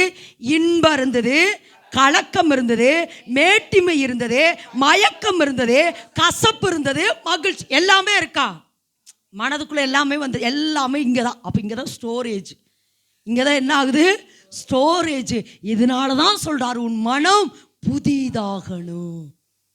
இங்கே தான் கலக்கம் இருக்குது, இங்கே தான் துயரம் இருக்குது, இங்கே தான் கசப்பு இருக்குது, இங்கே தான் என்ன இருக்குது? ஆமாம், துக்கம் இருக்குது, மயக்கம் இருக்குது. இது எல்லாமே, இந்த மயக்கம், இந்த வேதனை, இந்த துக்கம், இது எல்லாமே இங்கிருந்து ஸ்டோரேஜா இங்கே இருந்துதா எல்லாம். ஆமாம், அந்த மயக்கம், அதான் சொல்கிறேன், அந்த மயக்கம் அந்த மைண்டில் வந்ததுக்கப்புறம் தான் அப்படி என்ன செய்கிறோம்? ஒரு பொருளை பார்க்குறோம், ஒரு பெருமை வருது, ஒரு கசப்பு வருது, ஒரு வைராக்கி வருது, ஒரு கோபம் வருது. இது எல்லாமே இங்கே தான் இருக்குது. மகிழ்ச்சியும் இங்கே தான் இருக்குது. ஓகேவாம்பா? அப்போ இந்த மனதுக்குள்ள இத்தனை இருக்கிறபடினாலே இன்னொரு வசந்த வாசிங்க. ஏசாயா 44:20. ஏசாயா 44:20. அவன் சாம்பலை மேய்கிறான், வஞ்சிக்கப்பட்ட மனம் அவனை மோசப்படுத்தி. வஞ்சிக்கப்பட்ட மனம், அதாவது இந்த வசனம் எங்கிருந்து வாசிக்கணும்னா ஏசாயா 44:15 வாசிக்கிறோம். 15 இங்க என்ன சொல்றாரு அப்படின்னா, இப்ப நான் ஷார்ட்டா சொல்லிடுறேன், எல்லாரும் என்ன பாருங்க, ஷார்ட்டா சொல்ற. அதாவது இது வந்து ஒரு விக்கிரகத்தை குறித்து சொல்லப்படுகிற காரியம். எதை குறித்து சொல்லப்படுறது? விக்கிரகத்தை குறித்து. அதாவது என்னன்னா, இங்க என்ன சொல்லப்படுகிறதுனா, மனுஷனை குறித்து சொல்றாரு. ஒரு விறகு கட்டை எடுக்கிறார். என்ன செய்யறாங்க? ஒரு விறகு கட்டை எடுக்கிறாங்க. அந்த விறகு கட்டை கொண்டு விக்கிரகத்தை செய்யறாங்க. அந்த விறகு கட்டை கொண்டு கட்டையை கொண்டு என்ன செய்யறாங்க? விறகு கட்டையை செய்யறாங்க. பாதிய விறகு கட்டையா செஞ்சுறாங்க, பாதி கட்டையை போய் என்ன செய்யறாங்க? எரிக்கிறாங்க. நீங்க 15 வாசிங்கன்னா தெரியும். அந்த விக்கிரகமாய் செய்யப்பட்ட அந்த கட்டையை, அவனே செய்த கட்டை அவனே வணங்குகிறான். என்ன செய்யறாரு? அவனே அந்த விறகு கட்டையை விக்கிரகமாக செய்கிறா. கட்டை எடுத்து ஒரு மரத்தில் விக்கிரகத்தை செய்கிறா, பாகால செய்கிறா, அதை போய் வணங்குறா. அந்த கட்டையை கொண்டு போய் மறுபடியும் என்ன செய்கிறா? எரிக்கிறா. எரிக்கிற சாம்பலை எடுத்து சாப்பிட்றா. இப்படி வஞ்சிக்கப்பட்டிருக்கிறது மனம். அதைத்தான் இந்த இடத்துல சொல்கிறார். மனிதனுடைய மனம் என்ன ஆயிருக்குது? வஞ்சிக்கப்பட்டு. நல்லா சொல்லுங்க, மனிதனுடைய மனம் என்ன ஆயிருக்குதாமா? அந்த வாசந்த வாசிங்க 44:20. மனிதனுடைய மனம், அவன் சாம்பலை மேய்கிறான், வஞ்சிக்கப்பட்ட. மேய்கிறான் என்றால் சாப்பிட்றான் அர்த்தம். அதனுடைய மொழிபெயர்ப்பு சாப்பிடுகிறான், சாம்பலை சாப்பிட்றான். வஞ்சிக்கப்பட்ட மனம், வஞ்சிக்கப்பட்ட மனம் அவனை மோசப்படுத்தினது. அவனது வஞ்சிக்கப்பட்ட மனம் அவனை மோசப்படுத்தினது. அடுத்து அவன் தன் ஆத்துமாவை தப்புவிக்காமலும் என் வலது கையிலே அபத்தம் அல்லவோ இருக்கிறது என்று சொல்லாமலும் இருக்கிறான். அவனுக்கே தெரியல. அதுதான் அவனுடைய அர்த்தம். அவனுக்கே தெரியல. அவனே அவனுக்கு அழிவை உண்டு பண்ணி கொள்றான்னு அவனே தெரியாத அளவுக்கு அவனுடைய மனம் என்ன ஆயிருக்குதாமா? வஞ்சிக்கப்பட்டு மோசம் போயிருக்கிறது. இப்படின்னு சொன்ன உடனே உங்களுக்கு யார் ஞாபகம் வரணும்? வஞ்சிக்கப்பட்டு மோசம் போக்கி இருக்கிறான்னு சொன்ன உடனே யார் ஞாபகம் வரணும்? லூசிபர், சாத்தான். வஞ்சிக்கப்படுத்தி நம்மளை வஞ்சிச்சவன் எவன்தான்? சாத்தான். நம்மளை மோசம் போக்கினது யாருன்னா? சாத்தான். அப்போ நல்லா விளங்கமா, இந்த கலக்கம், இந்த இன்பம், இந்த மேட்டிமை, இந்த பெருமை, இதை எல்லாத்தையுமே நம்மளுடைய மனதில் போட்டு நம்மளை மயக்கி வச்சிருக்கிறா, நம்மளை வஞ்சிச்சு வச்சிருக்கிறா, நம்மளை மோசம் போக்கி இருக்கிறா. யாரே? சாத்தான். நம்மளை வஞ்சிச்சு வச்சிருக்கிறாமா. இன்னைக்கு திரும்ப சொல்ற, உங்கள் மனம் என்ன ஆகணும்? புதிதாகணும். இந்த சத்தியத்தை கர்த்தர் உங்களோடு கூட பேசுகிறார் என்றால் நீங்கள் பாக்கியவான்கள். இந்த சத்தியத்தை கர்த்தர் உங்களோடு கூட பேசுகிறார் என்றால், அல்லது இந்த சத்தியத்தை நீங்கள் கேட்கிறீர்கள் என்றால் நீங்கள் பாக்கியவான்கள். இன்னைக்கு கர்த்தர் சொல்றாருமா, கர்த்தர் சொல்றாரு, நம்ம மனதை பிசாசு மயக்கி வச்சிருக்கிறா. பெருமையில மயக்கி வச்சிருக்கிறா, கசப்புல மயக்கி வச்சிருக்கிறா, விபச்சாரத்துல மயக்கி வச்சிருக்கிறா, ஒரு சில சிற்றின்பங்களுக்குள்ள மயக்கி வச்சிருக்கிறா. ஆமா, நமக்குள்ள என்ன செய்யறா? கசப்புகளை, வைராக்கியங்களை, கோபங்களை கொண்டு கொண்டு நமக்குள்ள என்ன செஞ்சுக்கிறா? மயக்கி வச்சிருக்கிறான். யாரு? மோசம் போக்கினவன். ஓகே, இதெல்லாம் ஒரு பக்கம். சரி, இப்போ இது எங்க இருந்து தொடங்குச்சு சொல்லுங்க? எங்க இருந்து தொடங்குச்சு? ஆதியாகமம். அங்கிருந்து தொடங்குது. இப்போ அங்கிருந்து கொஞ்சம் அப்படி வேகமாக வந்து நம்ம அதில் எப்படி ரிலீஸ் ஆகணும்னு பார்த்துருவோம். அதை கொஞ்சம் நம்ம எப்படி அது அந்த மனது நம்மளுக்குள்ள, அல்லது மனதை எப்படி பிசாசு மோசம் போக்கினான்னு வேகமாக ஒரு சிலதை வாசிச்சுட்டு நம்ம அதுலேருந்து எப்படி ரிலீஸ் ஆக போகிறோம்னு நம்ம தியானிக்க போகிறோம். அப்போ இந்த இடத்த இப்போ எந்த இடத்துல வாசிக்கணும்? வாசிங்க ஆதியாகமத்தின் புஸ்தகம். எங்கிருந்து நம்ம மனதை மோசம் போக்கினான்? வாசிங்க ஆதியாகமத்தின் புஸ்தகம் 3ஆம் அதிகாரம் 1, 2, 3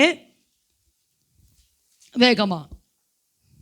தேவனாகிய கர்த்தர் உண்டாக்கின சகல காட்டு ஜீவன்களை பார்க்கிலும் சர்ப்பமானது தந்திரமுள்ளதா இருந்தது. அது ஸ்திரீயை நோக்கி, நீங்கள் தோட்டத்தில் உள்ள சகல விருட்சங்களின் கனியையும் புசிக்க வேண்டாம் என்று தேவன் சொன்னது உண்டோ என்றது. தேவன் சொன்னது உண்டோ என்றது. ஸ்திரீ சர்ப்பத்தை பார்த்து, நாங்கள் தோட்டத்தில் உள்ள விருட்சங்களின் கனிகளை புசிக்கலாம், ஆனாலும் தோட்டத்தின் நடுவில் இருக்கிற விருட்சத்தின் கனியை குறித்து தேவன், நீங்கள் சாகாத சாகாதபடிக்கு அதை புசிக்கவும் அதை தொடவும் வேண்டாம் என்று சொன்னார்.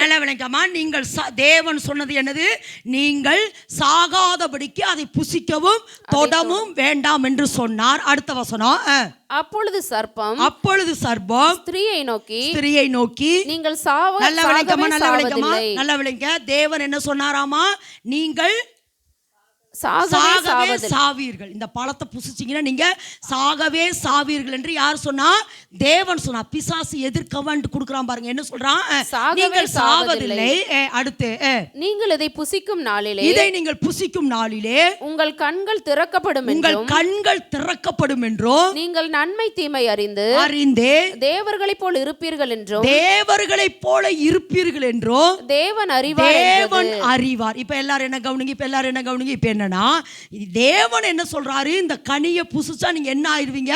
சாகவே சாவீர்கள் என்று தேவன் ஆதாம் ஏவாளுக்கு கட்டளையிட்டு இருந்தாரு. இப்போ சர்ப்ப ஸ்திரீகிட்ட வந்து பேசுற பொழுது ஸ்திரீ சொல்றத தேவன் சொன்ன வார்த்தை ஸ்திரீ அப்படியே சொல்றா. அதுக்கு சர்ப்பம் என்ன சொல்றா? இல்ல நீங்க சாக மாட்டீங்க. என்ன சொல்றா? அதாவது தேவன் சொன்னதை மாத்தி இவன் சொல்லிட்டு சொல்றா, இல்ல நீங்க என்ன ஆக மாட்டீங்க? சாக மாட்டீங்க. இந்த கனியை புசிக்கிற நாளில் நீங்க என்ன ஆவீங்க? உங்க கண்கள் திறக்கப்படும். ஒன்று. ரெண்டாவது, நீங்கள் யாரை போல மாறுவீங்க? தேவர்களை போல மாறுவீர்கள் என்று கீழே. அதுதான் மெயின் பாயிண்ட். யார் அறிவார்? தேவன் அறிவார். நீங்க இப்படி சொல்றா, நீங்க இந்த கனியை சாப்பிட்டா தேவனை போல மாறிடுவீங்கன்னு யாருக்கு தெரியும்? தேவனுக்கு தெரியும் அப்படின்ட்டு. அந்த தொடர்ந்து அப்படியே ஃபுல் ஸ்டாப் வைக்கல, அந்த இடத்துல கமா வருங்க. தேவன் அறிவார் அப்படின்னு என்ன அர்த்தம்னா, தேவன் அறிவார் அப்படின்னு என்ன அர்த்தம்னா, பிசாசு சொல்றா, இந்த கனியை சாப்பிட்டா நீங்க எங்க தேவனை போல மாறிடுவீங்களோன்னு தெரிஞ்சுதா தேவன் இந்த கனியை உங்களுக்கு கொடுக்கல. அதனால்தான் தேவன் இந்த கனியை உங்களுக்கு என்ன வேண்டாம்னு சொல்லிட்டாரு? சாப்பிட வேண்டாம். அப்படின்னா என்ன அர்த்தம்னா, தேவனை குறித்த ஒரு தவறான எண்ணத்தை பிசாசு யாருக்குள்ள விதைச்சிட்டான்? ஏவாளுக்குள்ள மனதில் விதைத்தான். திரும்பவும் சொல்றேன், எங்க நீங்க இந்த கனியை சாப்பிட்டா யாரை போல மாறிடுவீங்க? தேவனை போல மாறிடுவீங்கன்னு தெரிஞ்சுட்டுதா. அப்படின்னு என்ன அர்த்தம்னா, தேவனை குறித்த நெகட்டிவ் தாட்ஸ் எழுந்திரமா கொடுக்குறா. அவரை போல மாறிட்டீங்கன்னு என்ன பண்றது? அவரோட ஸ்தானத்துக்கு நீங்க வந்துருவீங்க. பார்த்தீங்களா?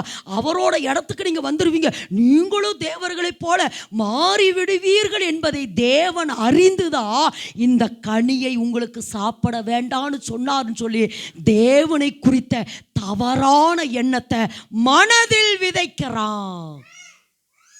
என்ன எங்க விதைச்சிட்டான்? மனதில். ஒருவேளை இந்த இடத்துல ஏவாள் என்ன சொல்லிடுது? நிறைய பிரசங்கம் பண்ணிட்டு ஆனாலும் பண்ணுறேன். ஆமாம், ஒருவேளை ஏவாள் என்ன தெரியுமா சொல்லியிருக்கணும்? இல்லை நாங்கள் ஏற்கனவே தேவர்களை போலதான் இருக்கிறோம் அப்படின்னு ஒருவேளை இவ எதிர்கமெண்ட் கொடுத்துருக்கலாம்.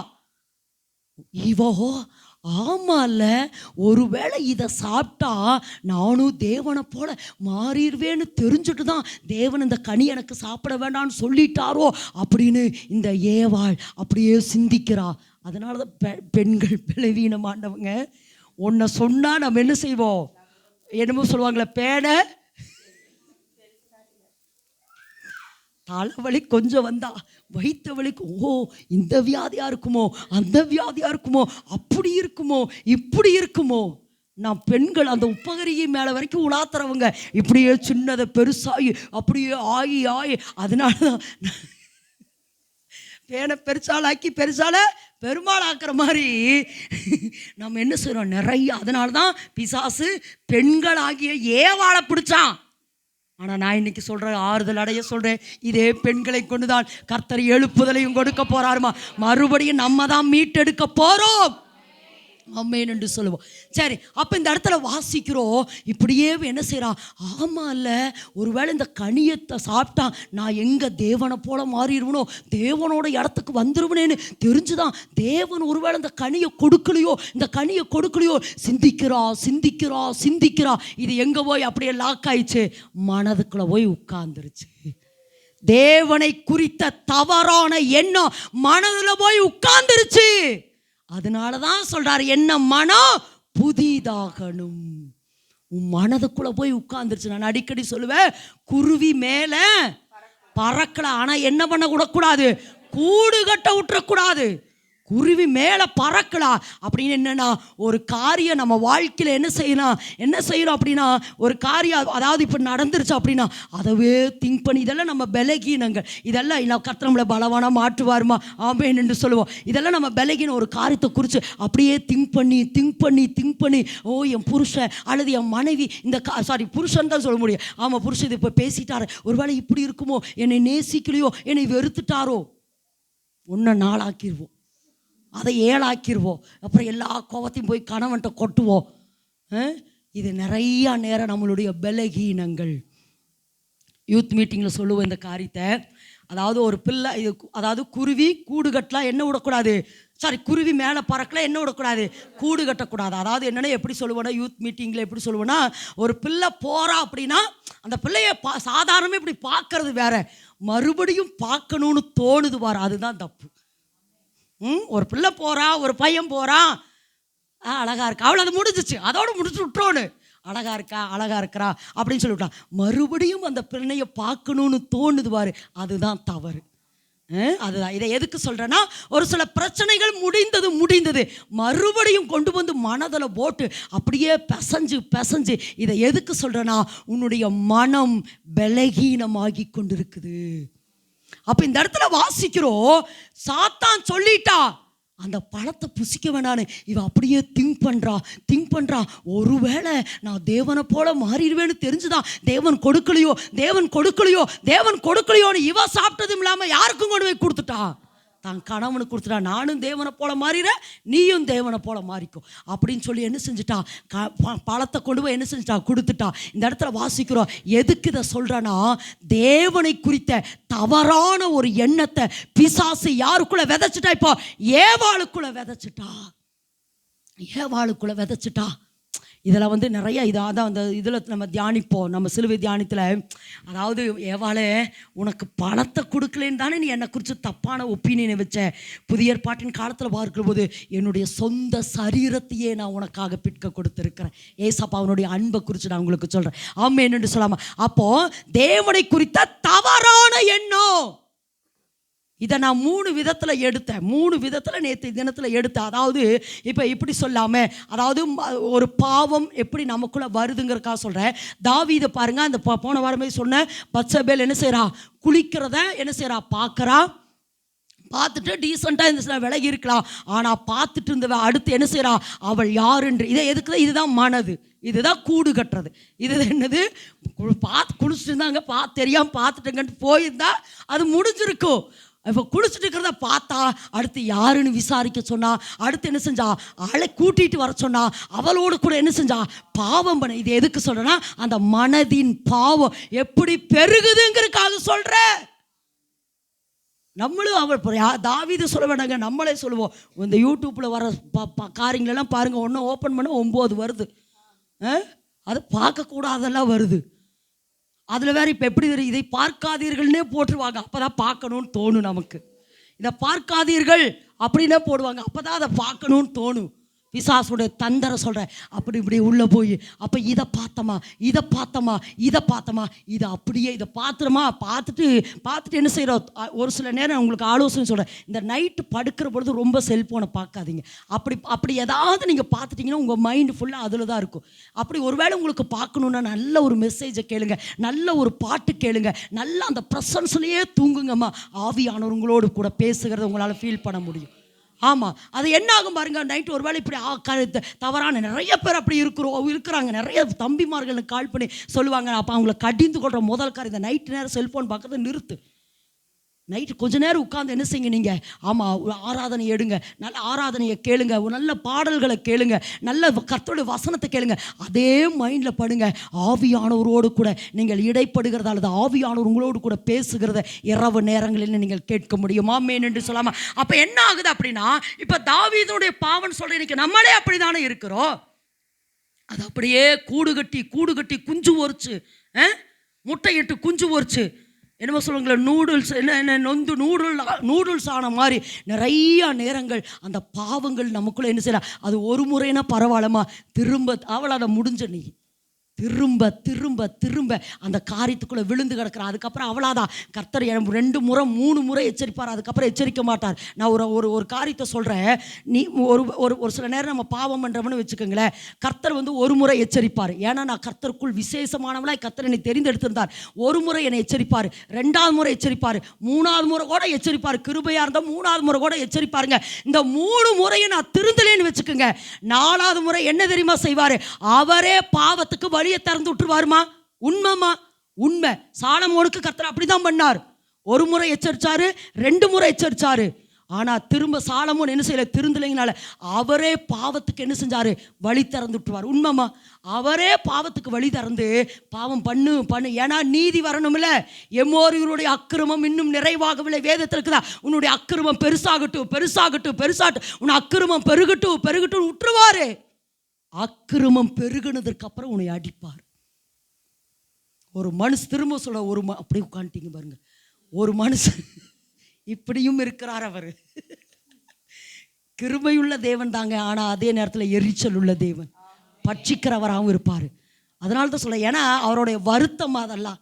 ஒரு முறை சொன்னாரா திருந்துற, எவ்வளோ கிருபையாக உங்களுக்கு என்னையன்ட்டு நிறைய நேரம் அப்படி தான் தேவன் வருத்தப்பட்டிருக்காரு. இவங்களை நம்பின மகளே, இவங்களை நம்பினேன், இவங்கெல்லாம் என்னை விட்டுட்டாங்க மகளே, இதுக்காக விட்டுட்டாங்க, உன்னை நம்புறேன்னு எத்தனையோ நாள் ஏசப்பா என் பக்கத்தில் உட்காந்து கெஞ்சி இருக்கிறார். என்னால் உறுதியாக சொல்ல முடியும். அப்போ நிறைய நேரங்கள் கர்த்தர் நம்மளை நம்பி அழைத்து நம்மளை அபிஷேகம் பண்ணி நீதான்னு சொல்லி நிறுத்தியும் நம்ம கர்த்தரை விட்டு தூரம் போன உடனே ஒரு முறை எச்சரிப்பார், 2 முறை எச்சரிப்பார், 3வது முறை எச்சரிப்பார். திருந்தலைன்னு வச்சுக்கோங்க, கடைசியில் அவர் என்ன வருவார்? பாவத்துக்கு வழி திறந்து விட்டு பாவம் பண்ணுன்னு விட்டுட்டு கடைசியில் எம்மோரியுடைய அக்கிரம் நிறைவாகிற வரைக்கும் காத்திருக்கிறேங்கிற வார்த்தையின்படி நிறைவான உடனே ஒரு பெரிய, ஏன்னா எனக்கு தெரியும், நான் இந்த சகோதரி சொன்ன பாருங்க, இவங்கெல்லாம் அதன் கர்த்தர் எத்தனை 7 முறை ஊழியத்துக்கு அழைத்து அவங்க ஒப்பு கொடுக்காதனால தான் இந்த கேன்சர் வியாதி என்னுடைய கோபம் என்று சொன்னார். அப்பவும் திருந்தலை பாருங்க. அதனால மரணம் 32 வயதுல மரித்து போனாங்க. அப்ப நான் என்ன சொல்றேன்னா, அப்ப இன்னைக்கு கர்த்தர் எதுல வந்து நிக்க சொல்றாரு? மனம் புதிதாகணும். ஒன்று பாவத்துக்கும் சொல்கிறேன், 2வது சொல்கிறேன், 2வது கடகடு வந்துடுவோம். 2வது வியாதியும் அப்படிதாம்மா, ஒன்று பாவமும் மனதில் வந்து உட்காரு, வியாதியும் நம்ம மனதில் வந்து உட்காரு. நான் ஏற்கனவே நிறைய முறை சொல்லியிருக்கிறேன். ஒருவேளை இங்கே வலிக்குது அங்கே வலிக்குது அப்படிங்கிற பொழுது உடனே நமக்குள்ள ஒரு திங்கிங் வரும், ஒருவேளை இது கேன்சராக இருக்குமோ, ஒருவேளை கிட்னி ஃபெயிலியரா, இது இப்படியே நம்ம மைண்டுக்குள்ளே வரும். இப்படியே மைண்டுக்குள்ளே வந்து அப்படியே உட்காரும் பாருங்க. உட்காந்து இது மனதில் கூடு கட்டுதுன்னு அர்த்தம். விடாதீங்கிற இயேசுவின் நாமத்தில் ஆமென். விடக்கூடாது. இல்லை, நீங்க சொல்லணும், எதிர்க்கம்ட்டு நம்ம கொடுக்கணும். இல்லை இயேசு கிறிஸ்து என்னுடைய நோய்களை சிலுவையிலே சுமந்துட்டாரு. பிசாசே என்னுடைய சரீரத்தில் இது இல்லை. நான் ஒரு நாள் சொன்னேன், மறுபடியும் உங்களுக்கு உபயோகமாக இருக்க, பிரயோஜனமாக இருக்க சொல்கிறேன். கேன்சர் லேடிக்காக நான் ஜோம் பண்ணேன். அவங்கக்கிட்ட ஜோம் பண்ணிவிட்டு அவங்க சொன்னாங்க, இந்தந்த சிம்டம்ஸ் இருக்குது, கேன்சர்னால் இந்தந்த சிம்டம்ஸ் இருக்குது, இப்படியெல்லாம் இருக்குது, அப்படியெல்லாம் இருக்குது அப்படின்னு சொன்ன உடனே அதை நான் கடிந்து ஜோம் பண்ணிட்டு வீட்டுக்கு போனேன். அவங்க என்னென்ன சிம்டம்ஸ் சொன்னாரோ அதெல்லாம் எனக்கு வந்துருச்சுங்க. நான் 1 வாரம் அதில் போராடி இருக்கிறேன். 1 வாரம் நான் அதை போராடினேன். அவங்க என்னென்ன சொன்னாங்களே, எங்கெங்கே வலிக்கும், எங்கெங்கே என்னென்ன பண்ணும், அப்படி அந்த 1 வாரம் எனக்கும் அந்த சிம்டம்ஸ் வந்து போராடுற.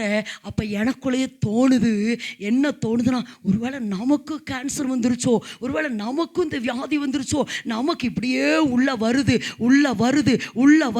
அப்போ ஆவியானவர் ஒரு நாள் அதிகாலையில் சொல்கிறாரு, இல்லை மகள், இது பிசாசுடைய தந்திர, இதை எதிர்த்து நில்லு, இந்த எண்ணம் உனக்குள்ள வரக்கூடாது. இல்லை, எதிர்த்து நில்லு.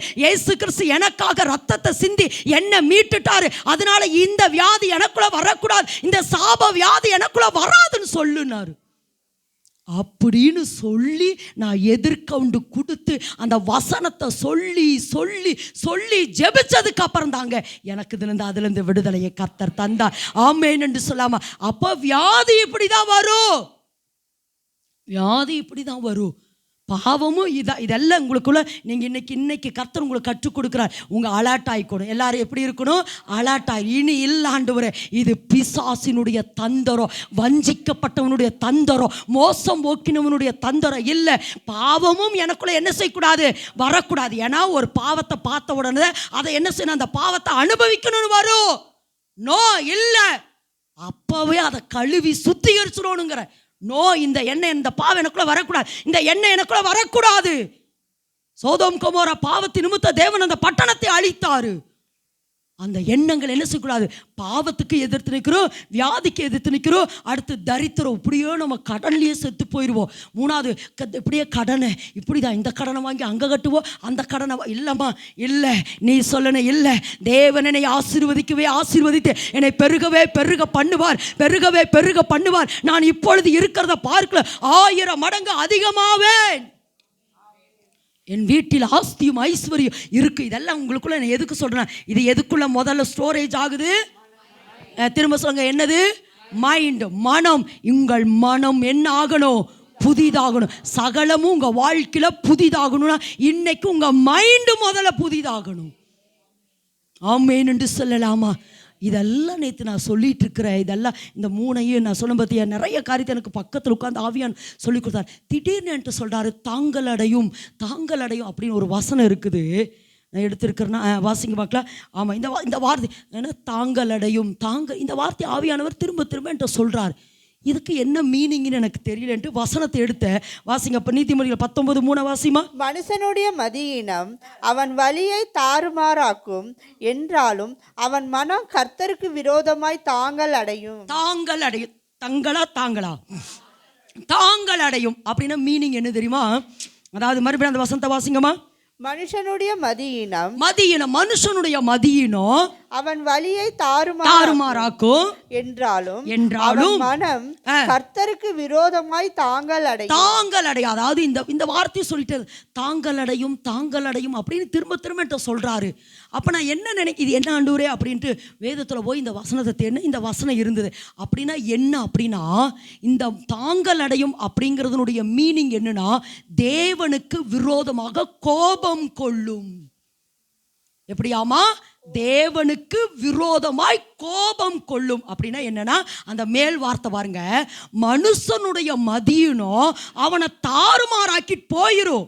அப்படின்னா இப்படி சொல்றேனே, நான் இஷ்டத்துக்கு என் இஷ்டத்துக்கு உன பண்றது என்ன பண்றது? கர்த்தர் என்னை நியமித்த இடத்துல வச்ச இடத்துல நான் இருக்காம என் இஷ்டத்துக்கு கடன் வாங்குறது, என் இஷ்டத்துக்கு அதை பண்றது, என் இஷ்டத்துக்கு இதை பண்றது, நான் என் வழி தாறுமாறா ஆயிரும். அதுக்கப்புறம் யாரை போய் குறை சொல்கிறேனாமா? நான் கர்த்தரை போய் இவர்கிட்ட வந்து ஜெபிச்சம் பார் அப்படின்னு நிறைய நேரம் சொல்கிறோம். ஜெபமணி என்ன நடக்குது? இத்தனை வருஷமாச்சு, இத்தனை நாள் போராடுற, இத்தனை உபவாசம் பண்ணுற, இத்தனை ஜெபம் பண்ணுற அப்படின்னு நம்ம மனம் கர்த்தருக்கு விரோதமாக தாங்கள் அடையும். அப்படின்னு என்ன அர்த்தம்னா, கோபம் கொள்ளு. இதை ஆவியானவர் உங்ககிட்ட சொன்னதை இன்னைக்கு நான் சொல்கிறேன். என்ன சொல்ல வரார்னா, இன்னைக்கு கர்த்தர் நமக்குள்ள ஒருவேளை இதுக்கு இந்த வார்த்தைக்காக ஆண்டவர் உங்களோடு கூட பேசி கொண்டு இருக்கிறாரு. நிறைய பேர் ஆண்டவர் சொன்ன வார்த்தை சொல்கிறேன், நிறைய பேருமா கர்த்தர் மேலே உங்கள் மனம் கோபமாக இருக்குது. கர்த்தர் மேலே உங்கள் மனம் எப்படி இருக்குது? சத்தமாக தான் சொல்லுங்க, உங்கள் மனம் எப்படி இருக்குது? கோபமாக இருக்கீங்களா அப்படின்னு நீங்கள் தான் சொல்லுவீங்க. ஒரு நாள் கூட நான் கர்த்தரை ஒரு நாள் கூட நாளை முறுமுறுத்துருக்கிறேன், நான் ஒத்துக்கிறேன். நானே ஏன்னா ஒரு சில உபத்திரவத்தில் ஏன் ஆண்டவரே நீங்கள் சொல்லிதான் இது, நீங்கள் சொல்லிதான் ஆண்டவரே இதை நான் செஞ்சேன், நீங்கள் சொல்லிதான் ஆண்டவரே இதை நான் செஞ்சேன், நீங்கள் சொல்லிதான் ஏன் இந்த உபத்திரவம், ஏன் இந்த போராட்டம் அப்படின்னு நானால திட்டி இருக்கிறேன். உண்மைம்மா, நானெல்லாம் ஆண்டவர் ரொம்ப ஆமாம். அப்போ தான் ஒரு முறை சொன்னார், எரிசு அவளை போய் எழுப்பாதீங்க, அவளே வருவா அப்படின்னு ஒரு முறை. அது ஒரு பெரிய பாயிண்ட், அதுக்குள்ளே நான் போல விரும்பலை. அப்படி நிறையா நேரம் நான் கர்த்தர்கிட்ட கேட்டிருக்கிறேன். நான் உங்களை பார்த்து இப்போ கேட்குறேன், ஒரு நாளும் கூட கர்த்தர்கிட்ட நான் கோபப்பட்டதே இல்லை. போங்க ஆண்டவரே, நான் அப்படி சொல்லியிருக்கிறேன். நீங்கள் சொல்லியிருக்கீங்களாம்மா? ஆமாம், ஓவராக சொல்லியிருக்கிறோம். ஆனால் இன்னைக்கு கர்த்தர் சொல்கிறார், இல்லை மகளே, இன்னைக்கு டேடி உங்கள் பக்கத்தில் நின்று கையை பிடிச்சி சொல்கிறார், இல்லை மகளே, உன் வாழ்க்கையில் நான் அனுமதித்த எல்லா தீமைகளையும் நான் உனக்கு நன்மையாகவே முடிய பண்ணுவேன். நன்மையாகவே எல்லா தீமைகளையும் நான் உனக்கு நன்மையாகவே முடிய பண்ணுவேன் மகளே. நான் ஒருபோது உனக்கு தவறு செய்ய மாட்டேன். நான் தவறு செய்ய மாட்டேன். ஏவாள் நினச்சா இந்த கனியை கூட கர்த்தர் நமக்கு தரலையேன்னு சொல்லி ஏவாள் நினச்சா. ஆனால் நான் என்னுடைய சரீரத்தையே நான் அவளுக்கு கொடுத்துருக்கிறேன் என்பதை அவள் அறியலை. இன்னைக்கு கர்த்தர் உங்களுக்கு சொல்கிறாருமா, நிறைய பேருடைய இருதயம் தேவன் பேரிலே தாங்கல் அடைந்திருக்கிறது. நிறைய பேர் இதை கர்த்தர் உங்ககிட்ட சொல்ல சொன்னார். நிறைய பேருடைய மனம் என் பேரில் கோபமாக இருக்கு மகளே, கோபமாக இருக்குது. இல்லை மகளே, இன்னைக்கு கர்த்தட்ட அழகாக சொல்லுங்க, கையை உயர்த்து 2 நிமிஷம். இல்லை ஆண்டவரே, நான் உங்களை நேசிக்கிறேன், இன்னைக்கு என் மனம் புதிதாகணும். ஆமாம் ஆண்டவரே, ஏதோ ஒரு ஓரத்தில் உங்கள் மேலே எனக்கு கொஞ்சம் கோபம் இருக்குது ஆண்டவரே. ஏன் இந்த பிரச்சனை, ஏன் இந்த போராட்டம், ஏன் இந்த நிந்தை, ஏன் இந்த அவமானம்? இத்தனை நாள் நான் ஜெபிக்கிறேனே, ஏன் மாறல? ஏன் இந்த வனாந்தரம் மாறல? ஏன் இந்த கடன் மாறலன்னு நிறையா கோபப்பட்டிருக்கிற ஆமாம், கோபப்பட்டிருக்கிற ஆண்டவரே. இல்லை ஆண்டவரே, இது பிசாசுடைய தந்தரோங்கிறத இன்னைக்கு நான் தெரிஞ்சுட்டேன். இல்லை, இன்னைக்கு நான் என்னை மன்னியுங்கன்னு கேட்குறேன். சொல்லு மகளே, இன்னைக்கு என்ன மன்னியுங்கன்னு கேட்குறேன். இன்னைக்கு என்ன மன்னியோ ஆண்டவரே. ஒரு சில நேரம் நம்மளாவே இஷ்டப்பட்டு ஒரு வழியில் போயிட்டோம். நம்மளாவே ஒரு சில இஷ்டப்பட்டு நம்ம காரியங்களுக்குள்ளே போயிட்டோம். ஆனால் அதனால தான் அந்த இடத்துல சொல்கிறாரு, மனுஷனுடைய மதியினம் அவனுடைய வழியை தாறுமாறாக்குகிறது. ஆனால் அவன் மனதில் என்ன செய்து, தேவன் பேரில் அவன் கோபமாக இருக்கிறான், தாங்கல் அடைந்திருக்கிறான். இன்னைக்கு இந்த இடத்த மட்டும் நீங்கள் ஆண்டவர்கிட்ட போய் ரெடி பண்ணிக்கிங்க. எல்லா ஆண்டவரே, நீங்கள் நல்லவர், ஜீவனையே நீர் எனக்காக தந்திருக்கிறீர் என்றால், ஆமென், அவருடைய சொந்த குமாரன் என்றும் பாராமல் அவரையே நமக்கு தருவார் என்றால், இந்த சின்ன காரியத்தை அவர் உனக்கு செய்ய மாட்டாரா? இல்லை மகளே, சின்ன காரியம் இல்லை, உன்னை கொண்டு ஒரு அசாதாரணமான காரியத்தை செய்யறதுக்காகவே தேவன் இந்த பாதை உனக்கு அனுமதித்திருக்கிறார். ஆமென் என்று சொல்லலாமா? சரி, ஓகே. அப்போ இதுதான் இப்போ ஒரு அளவுக்கு உங்களுக்கு விளங்கி இருக்கும். மனது எங்க இருக்குது? ஆத்மாவுக்குள்ளே இருக்கிறது. மனதில் இத்தனை காரியம் இருக்குது. இன்பம் என்னென்ன இருக்குது? கலக்கம், மேட்டிமை, என்ன மயக்கம், கசப்பு, மகிழ்ச்சி எல்லாமே இருக்குது. இப்போ இந்த கசப்பு, இந்த வைராக்கியம் யாருனால் நமக்குள்ளே வந்துச்சு? சாத்தானால வந்துச்சு. அப்படின்னு சொல்றதை விட தேவனை குறித்த தவறான எண்ணத்தை, தவறான காரியத்தை எனக்குள்ள விதைச்சு என் மனதில் அப்படியே தேவனை குறித்த நெகட்டிவ் படத்தை தான் பிசாசு எனக்குள்ள வச்சிருக்கிறா. ஜெபமணி என்ன நடக்குது? ஜெபமணி இவ்வளோ நாள் ஜெபம் பண்ணுறேன் ஆண்டு. ஒருவேளை பிசாசு சொல்லுவா, நீ எல்லாம் ஜெபமணி நடக்குமா? இவ்வளோ ஜோமட இதெல்லாம் யாருடைய தந்திரம்? பிசாசுடைய தந்திரம். இதெல்லாம் நான் என்ன சொல்கிறேன்னா, திரும்ப சொல்கிற, குருவி மேலே பறக்க விடுமா, கூடு கட்ட விடாத. ஒருவேளை அப்படி விஷத்தை கக்கணும்னு உன் இருதயத்துக்குள்ளே வந்துட்டானா, இல்லை என் அப்பா நல்லவர், ஏசு எனக்கு நல்லவர், ஒருபோது எனக்கு தவறு செய்ய மாட்டார் அப்படின்னு நீ ஆண்டவரை துதிக்க பிசாசு முகத்தில் நீ சாம்பலை பூசுறேன்னு அர்த்தம். ஆமென் என்று சொல்லலாமா? அப்போ தேவனை குறித்த தவறான எனக்குள்ள என்ன செஞ்சா? அவன் விதைச்சு என் மனதையும் தேவனுடைய மனதையும் தேவனை விட்டு பிரிச்சுட்டா. ஆனால் இன்னைக்கு கர்த்தர் சொல்றாரு, உங்கள் மனம் என்ன ஆகணும்? என்னால் சொல்லுங்க, உங்கள் மனம் என்ன ஆகணும்? உங்கள் மனம் என்ன ஆகணும்? புதிதாகணும். இந்த உங்கள் மனம் என்ன ஆகணுமாமா? புதிதாக. அதனால தான் சொல்றாரு, மனம் திரும்புங்கள். எசேக்கியேல வாசிக்கிறோம், மனம் திரும்புங்கள், அப்பொழுது பிழைப்பீர்கள். இன்னைக்கு கர்த்தர் சொல்றாரு, உன் வாழ்க்கையில் சகலமும் புதிதாகணும்னா நீங்கள் என்ன ஆகணும்? மனம் திரும்பணும். சகலமும் புதிதாக, அதாவது சகலமும் வாழ்க்கையில் புதிதாகிறதுக்கு கீ எங்கே தான் இருக்குது? அல்லது என்ன சொல்றது, பாயிண்ட் எங்கே தான் இருக்குது? மனது, மைண்டு. உன் மைண்டில் தேவனை குறித்த நல்ல காரியத்தை வளர்த்திக்க. கர்த்தர் நல்லவர், அவரை துதிக்கிற, அவர் கிருபை என்றும் உள்ளது, சிங்காசனத்தில் வீற்றிருக்கிறவர், எனக்கு சகலத்தையும் என்ன செய்வார், புதிதாக்குவார், நான் இப்பொழுது இருக்கிறத பார்க்கல 1000 மடங்கு அதிகமாவேன் என்று உன் மனதில் சொல்லு. உன் மனதில் சொல்ல சொல்ல மறுபடியும் அந்த வசனத்தை வாசிங்க. 12:2 இப்போ ரோமர் 12:2 வேகமா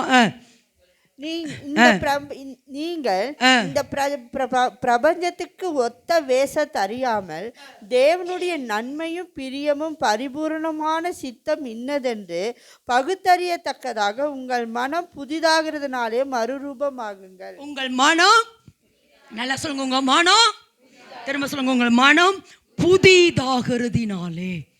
ஓகேங்க, இதை நான் கற்றுக்கொண்டேன். எத்தனை பேருக்கு புரிஞ்சிச்சு? ஓகே, புரிஞ்சுச்சா? இப்போ இந்த மனதை புதிதாக்குறதுக்கு என்னால் முடியலையே. நானும் ட்ரை பண்ணுறேன். ஜபத்தில் போய் உட்காந்துட்டு இன்னைக்கு ஒன்றும் யோசிக்கக்கூடாது, கர்த்தரை மட்டும் நல்லா துதிக்கணும் அப்படின்ட்டு உட்கார்ந்த. சித்தப்பா ஃபோன் பண்ணாரா, சித்தி ஃபோன் பண்ணாங்களா, எல்லாம் முடிஞ்சிருச்சு. என்ன ஆயிடுச்சு? எல்லாம் முடிஞ்சிருச்சு. வர சொன்னாங்களே சுத்து, அப்படியே அந்த 1 மணி நேரத்தை ஊரையே சுத்திட்டு என்ன செஞ்சிருவோம், ஆமேன் அப்படின்ட்டு வெளியே வந்துடுவோம். என்னால் முடியலைங்க, என்ன செய்யறதே? அதற்குத்தான் சொல்லுகிறார், உங்கள் பலகீனங்களில் உதவி செய்கிற பரிசுத்த ஆவியானவர். நல்ல கரந்தட்டுங்க. ஆமா, உங்கள் பலகீனங்களில் நல்ல கரந்தட்டு. உங்கள் பலகீனங்களில் உதவி செய்கிற பரிசுத்த ஆவியானவர். நான் போகிறது நல்லது, நான் போகாதிருந்தால் தேற்றரவாளவன் வரா, நான் போகிறபடி நான் தேற்றரவாளவன் வந்து உங்களை சகல சத்தியத்துக்குள்ளும் உங்களை நடத்துவார். யாரது? பரிசுத்த ஆவியானவர். எல்லாரும் சேர்ந்து வாசிங்க. ரோமரின் புத்தகம் 8:26 வாசிமா. ரோமர் 8:26. அந்தபடியே ஆவியானவரும் நமது பலவீனங்களில் நமக்கு உதவி செய்கிறார். நாம் ஏற்றபடி வேண்டிக் கொள்ள வேண்டியது இன்னதென்று அறியாமல் இருக்கிறபடியால் ஆவியானவர் தாமே வாக்கு கடங்காத பெருமூச்சுகளோடு நமக்காக வேண்டுதல் செய்கிறார். பிதாவினிடத்துல வேண்டுதல் செய்கிறவராயிருக்கிறார். ஆமேன் என்று சொல்லலாமா? ஆமேன் என்று சொல்லலாமா? நம்ம பலகீனங்களை என்னால் முடியல, ஆனால் உண்மையாக சொல்கிறேன், இப்போ ஏசப்பாவை ரசித்து அவரோட நடந்த விதத்தில் சொல்கிறேன், ஒரு மனுஷனை கர்த்தர் எவ்வளவா நேசிக்கிறாருங்கிறத. அதாவது பிதாவோட நல்ல விளங்கி இப்படி சொல்கிறேன், இது அந்த சிலுவை மெசேஜில் இதெல்லாம் வரும். பிதாவோட நம்மளை ஒப்புரவாக்குறதுக்கு ஏசப்பா அவரையே தந்து அந்த ரத்தத்தை சிந்தி என்னை மீட்டுட்டு அவருடைய வேலையை முடிச்சிட்டாரு. ஆனால் ஆவியானவர் என்னை ஒவ்வொரு நாளும் நடத்துகிறாருமா. ஒவ்வொரு நாளும் பிதாவோட ஐக்கியம் கொள்வது எப்படி, நீ எப்படி ஜெபிக்கணும், நீ எப்படி. ஒருவேளை இது ஏன் ஒரு சில நேரங்கள் என்னால் முடியல ஆவியானவர் அப்படின்னா பரவாயில்ல. உண்மையாக சொல்கிறேன், ஒரு சில நேரங்கள் ரொம்ப டயர்டில் எனக்கு ஜெபிக்கணும்னு தோணும், ஆனால் நான் படுத்துட்டே இருப்பேன். ஆனால் ஆவியானவர் எனக்குள்ளே விண்ணப்பம் பண்ணுறதை என்னால் ஃபீல் பண்ண முடியாது. நிறைய பேருக்கு அந்த அனுபவங்கள் இருக்கும். ஆவியானவர் எனக்குள்ளே நான் தூங்கிட்டு இருப்பேன், ஆனால் ஆவியானவர் எனக்குள்ளே ஜெபித்து கொண்டு இருக்கிறத நிறைய பிரசங்கங்கள் நான் கனவுல பார்க்குற பிரசங்கத்தை தான் உங்களோட கூட பண்ணியிருக்கிறேன் நான். அப்போ இதெல்லாம் எதுக்கு சொல்கிறேன்னா, ஆவியானவர் எதுக்கு இதை சொன்னேன். நான் பிரசங்கம் பண்ணிட்டு இருக்கிறேன், நான் இந்த பிரசங்கத்தை எடுத்துட்டு இருக்கிறேன். இந்த வசனத்தை நான் எழுதலான ஒரு வசனம் சொன்னார். அதாவது அநேகரை ஞானவானுடைய வாய் ஜீவ ஊற்று மகளே அப்படின்னு என்ன சொன்னார்னா, உன்னி ஒரு ஜீவ ஊற்றா. அதாவது அந்த வார்த்தை எப்படி இருக்குன்னா, ஞானவானுடைய வாய் ஜீவ ஊற்று, அவன் அவர்களை மரண கண்ணிகளிலிருந்து தப்ப வைக்கிறான் அப்படின்னு ஒரு வசனம் இருக்கு. எப்படி? திரும்ப சொல்லுங்க. ஞானவானுடைய வாய் ஜீவ ஊற்று, அவன் அவர்களை மரண கண்ணிகளுக்குலேருந்து தப்ப. அப்போ கர்த்தர் என்கிட்ட என்ன சொன்னார், மகளே உன்னுடைய, உண்மையை சொல்ல தேவ பிரசனத்தில் நின்று சொல்ல, உன்னுடைய வாய் ஜீவ ஊற்று. அது ஜீவ ஊற்றுங்கிறது மொழிபெயர்ப்பு எப்படின்னா, வாழ்வழிக்கும் நீரூற்று. நீ வாழ்வழிக்கிற நீரூற்று. நீ இவர்களிட்டத்தில் இதை பேச பேச அநேகர மரண கண்ணிகைகளிலிருந்து நீ தப்புவித்து கொண்டிருக்கிறாய் என்று ஆவியானவர் என்னை நேற்று அப்ரிசியேட் பண்ணார். ஆமேன் என்று சொல்லலாமா? அப்போ இதை எதுக்கு சொல்கிறா, நிறைய நேரம் ஆவியானவர் என் பக்கத்தில் உட்கார்ந்து சொல்லி கொடுக்கறதை என்னால் விளங்கி கொள்ள முடியும். இதை எதுக்கு சொல்கிறேன்னா, என்னுடைய பலகீனத்தில் அவர் உதவி செய்கிறார். ஒருவேளை நீங்களே சொல்லுங்க, எனக்கு முடியல ஆண்டவரே, எனக்கு ஜெபிக்க முடியல, வேதத்தை வாசிக்க முடியல அப்படின்னு சொன்னீங்கன்னா, போ நீ லாக்கி போட மாட்டா, அப்படியெல்லாம் கர்த்தர் தூக்கி வீசிட்டு போக மாட்டார். அதுக்காக உன்னை உருவாக்குகிறவராய் அவர் இருப்பார். ஆமே, உனக்கு சொல்லி கொடுத்து இப்படி பண்ணு இதை செய்ய அதை பண்ணு அப்படின்னு உனக்கு பக்கத்தில் உட்கார்ந்து அவர் சொல்லி கொடுக்குற நல்ல டீச்சர். ஆமேன் என்று சொல்லாமா?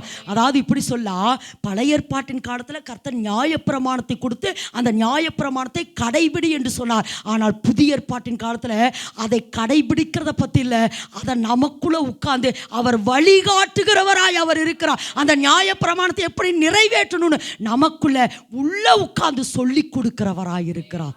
ஆமேன் என்று சொல்லலாமா? ஆமேன் என்று சொல்லலாமா? அதாவது பழைய ஏற்பாட்டின் காலத்தில் டீச்சராக இருந்து வெளியே நின்றுட்டு இப்படி பண்ணு அப்படி பண்ணுன்னு சொல்கிறார். ஆனால் புதிய ஏற்பாட்டின் காலத்தில் நமக்குள்ளேயே ஆவியானவர் வாசம் பண்ணி அதை நமக்குள்ளே இருந்து அவரே நிறைவேற்றுகிறவராயிருக்கிறார். ஆமேன் என்று சொல்லாமா? அப்போ சொல்லுங்க, அப்போ என்னால் அந்த மனம் புதிதாகலை, ஆனால் மனம் புதிதாகிறதுக்கு என்னுடைய பலகீனத்தில் உதவி செய்கிறவர் யாராமா? நல்லா சொல்லுங்க, யாராமா? பரிசுத்த ஆவியானவர். அப்போ உங்கள் மனம் புதிதாகிறதுனால நீங்க என்ன ஆகணும்? மறுரூபம். உங்கள் மனம் புதிதாகிறதுனால மறுரூபமாகணும். அப்படி மறுரூபமாகிறதுக்கு யாரோட இணைஞ்சுக்கணும்? பரிசுத்த ஆவியானவரோட. என்னால் முடியல ஆவியானவரே, என்னால் முடியல அப்படின்னு நீயே அந்த பரிசுத்த ஆவிக்குள்ள ஜெபிக்க சொல்லுங்க. பரிசுத்த ஆவிக்குள்ள ஜெபிக்க யோவான் 14:17 நினைக்கிறேன், அவர் நமக்குள்ளே வாசம் பண்ணினார். வாசிங்க பார்க்கலாம், யோவான் 14:17 நினைக்கிறேன், வாசிங்க. உலகம் அந்த சத்திய ஆவியானவரை காணாமலும் நல்ல விளக்கமா? அப்ப சத்திய ஆவியானவர் பரிசுத்த ஆவியானவர். ஓகே.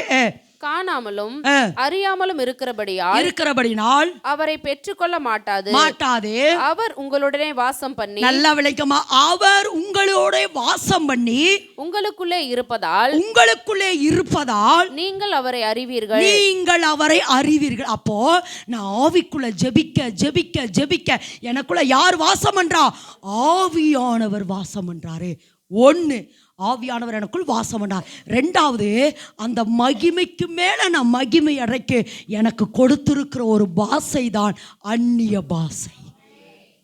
எப்படியாமா? இதை நான் ஏற்கனவே தியானிச்சிருக்கோம். நம்ம மேலே என்ன இருக்குது? முக்காடு இருந்தது. 1-2 கொரிந்தியர் 3:18 வாசிக்கிறோம். நம்ம மேலே முக்காடு இருந்தது. வாசிங்க 2 கொரிந்தியர் 3:18 வேகமா. திறந்த முகமாய் கர்த்தருடைய மகிமையை கண்ணாடியிலே காண்கிறது போல கண்டு ஆவியா இருக்கிற கர்த்தரால் அந்த சாயலாகத்தானே மகிமையின் மேல் மகிமை அடைந்து மறுரூபம் அடை. இப்ப நான் இது எதுக்கு சொல்றேன் அப்படின்னா, இப்ப யார் நமக்குள்ள வாசம் பண்றா? ஆவியானவர் எனக்குள்ள வாசம் பண்றாரு. இப்ப ஆவிக்குள்ள நிரம்பி நான் அந்நிய பாஷை, நல்ல விளக்கமா? அந்நிய பாஷையில ஜெபிக்க அதாவது அந்நிய பாஷை அப்படிங்கிறத விட கர்த்தருடைய வார்த்தை எனக்குள் போக அல்லது அந்நிய பாஷையில ஜெபிக்க வார்த்தையாக இந்த வெளிச்சம் எனக்குள்ள போக அல்லது நல்ல தண்ணி எனக்குள்ள போக எது என்னை விட்டு வெளியேறுது? நெகட்டிவ் தாட்ஸ், நெகட்டிவ் எண்ணங்கள், தேவனை குறித்த தவறான எண்ணம், தேவனை குறித்த தவறான ஒப்பீனியன், தேவனை குறித்த அவிசுவாசங்கள் என்னை விட்டு வெளியேறு. தேவனை குறித்த நல்ல எண்ணங்களை ஆவியானவர் எனக்குள் உருவாக்க என் எண்ணெய்க்குள் என்னுடைய மைண்டு புதிதாக ஆவியானவர் எனக்குள் அவருடைய வார்த்தையை பேசுறாரு, அந்நிய பாஷை பேசுறார். வார்த்தையை பேசுறாரு, அந்நிய பாஷை பேசுறேன். வார்த்தையை அவர் பேசுறாரு, நான் அந்நிய பாஷை பேசுறேன். அவர் வார்த்தையை கொடுக்கிறாரு, நான் அந்நிய பாஷை பேச என் மைண்டில் இருக்கிறதான தேவனை குறித்த நெகட்டிவ், தேவனை குறித்த சந்தேகம், தேவனை குறித்த தவறான எண்ணங்கள் எல்லாம் என்னை விட்டு என்ன ஆகுது? டெலிட் ஆகி தேவனை குறித்த நல்ல எண்ணங்கள், நல்ல காரியம், வசனம், என்னை குறித்த திட்டம், தேவனுடைய நன்மை, பிரியம், தேவ சுத்தம், பரிபூர்ணமான சித்தம் எனக்குள்ள வளர்ந்து கொண்டே இருக்கிறது. ஆமேன் என்று சொல்லலாமா? அப்போ இன்னைக்கு கர்த்தர் என்ன சொல்கிறார்னா, அப்போ உங்கள் பலகீனங்களில் உதவி செய்கிறது யாரு? அப்போ எதில் தான் நீங்கள் ஜெபிக்கணும்? பரிசுத்தாவிக்குள்ளதான் ஜெபிக்கணும். அந்நிய பாஷையில் ஜெபிங்க. நான் இப்போ நான் கொஞ்ச நாள் அதை கொஞ்சம் அப்படியே ப்ராக்டிஸ் பண்ணிக்கிறேன். நல்லா அந்த நான் இது என்னுடைய மறுரூபத்தை சொல்கிறேன்.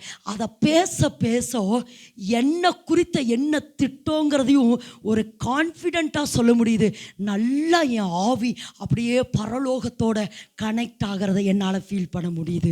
ஆமேன் என்று சொல்லலாமா? அப்போ இன்னைக்கு கர்த்தர் என்ன சொல்கிறாருன்னா, தேவனை குறித்த தவறான எண்ணம் உனக்குள்ளே விழுந்து வெளியே போகணும்னா இன்னைக்கு ஒன்று ஆவிக்குள்ளே ஜெபம் பண்ணணும். ரெண்டாவது எதில் ஜெபிக்கணும்? அந்நிய பாஷையில் ஜெபிக்க. நீங்கள் நல்லா ஜெபம் பண்ணிட்டே இருங்க, வார்த்தை வரும்.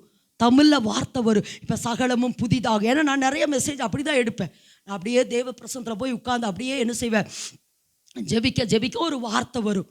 அப்போ அந்த வார்த்தை தான் ரேமா வார்த்தைன்னு எடுத்துகிட்டு அதுக்கப்புறம் அதை போட்டு உட்காந்து சட்னி ஆக்கி இட்லி ஆக்கி அதுக்கப்புறம் உட்காந்து பேசாஞ்சு அதை எடுத்து தான் கொண்டு வந்து உங்கள் கையில் என்ன செய்கிற இட்லியாக கொடுக்குற நீங்கள் புசிக்கிறீங்க. ஆமேன் என்று சொல்லாமா? அப்போ இன்றைக்கி கர்த்தர் என்ன சொல்கிறாருன்னா, கர்த்தருடைய வார்த்தை ஆவிக்குள்ளே நீ ஜெபிக்க ஜெபிக்க ஜெபிக்க ஜெபிக்க அந்நிய பாஷையில் ஜெபிக்க ஜெபிக்க உங்கள் மைண்டு, ஆமாம், உங்களுடைய மனம் புதிதாகிறது. புதிதாகுதுங்கிறத விட உங்களை குறித்த தேவ திட்டம் என்ன, தீர்க்க தரிசனம் என்ன, அதுக்கு நீங்கள் என்ன செய்யணும், எப்படி ஜெபிக்கணும் அப்படிங்கிறத எல்லாவற்றிலும் ஆவியானவர் உங்களுக்கு கற்றுக் கொடுக்கிறார். எல்லாரும் அப்படியே இருக்கிற இடத்துல எழும்பி நிற்கலாமா? அப்பொழுது சகலமும், நான் இன்னைக்கு கர்த்தர் சொல்றாரு, உங்க எல்லைக்குள்ள சகலமும் புதிதாகணும்னா உங்க மைண்டு, சொல்லுங்க, உங்க மைண்ட் எல்லாரும்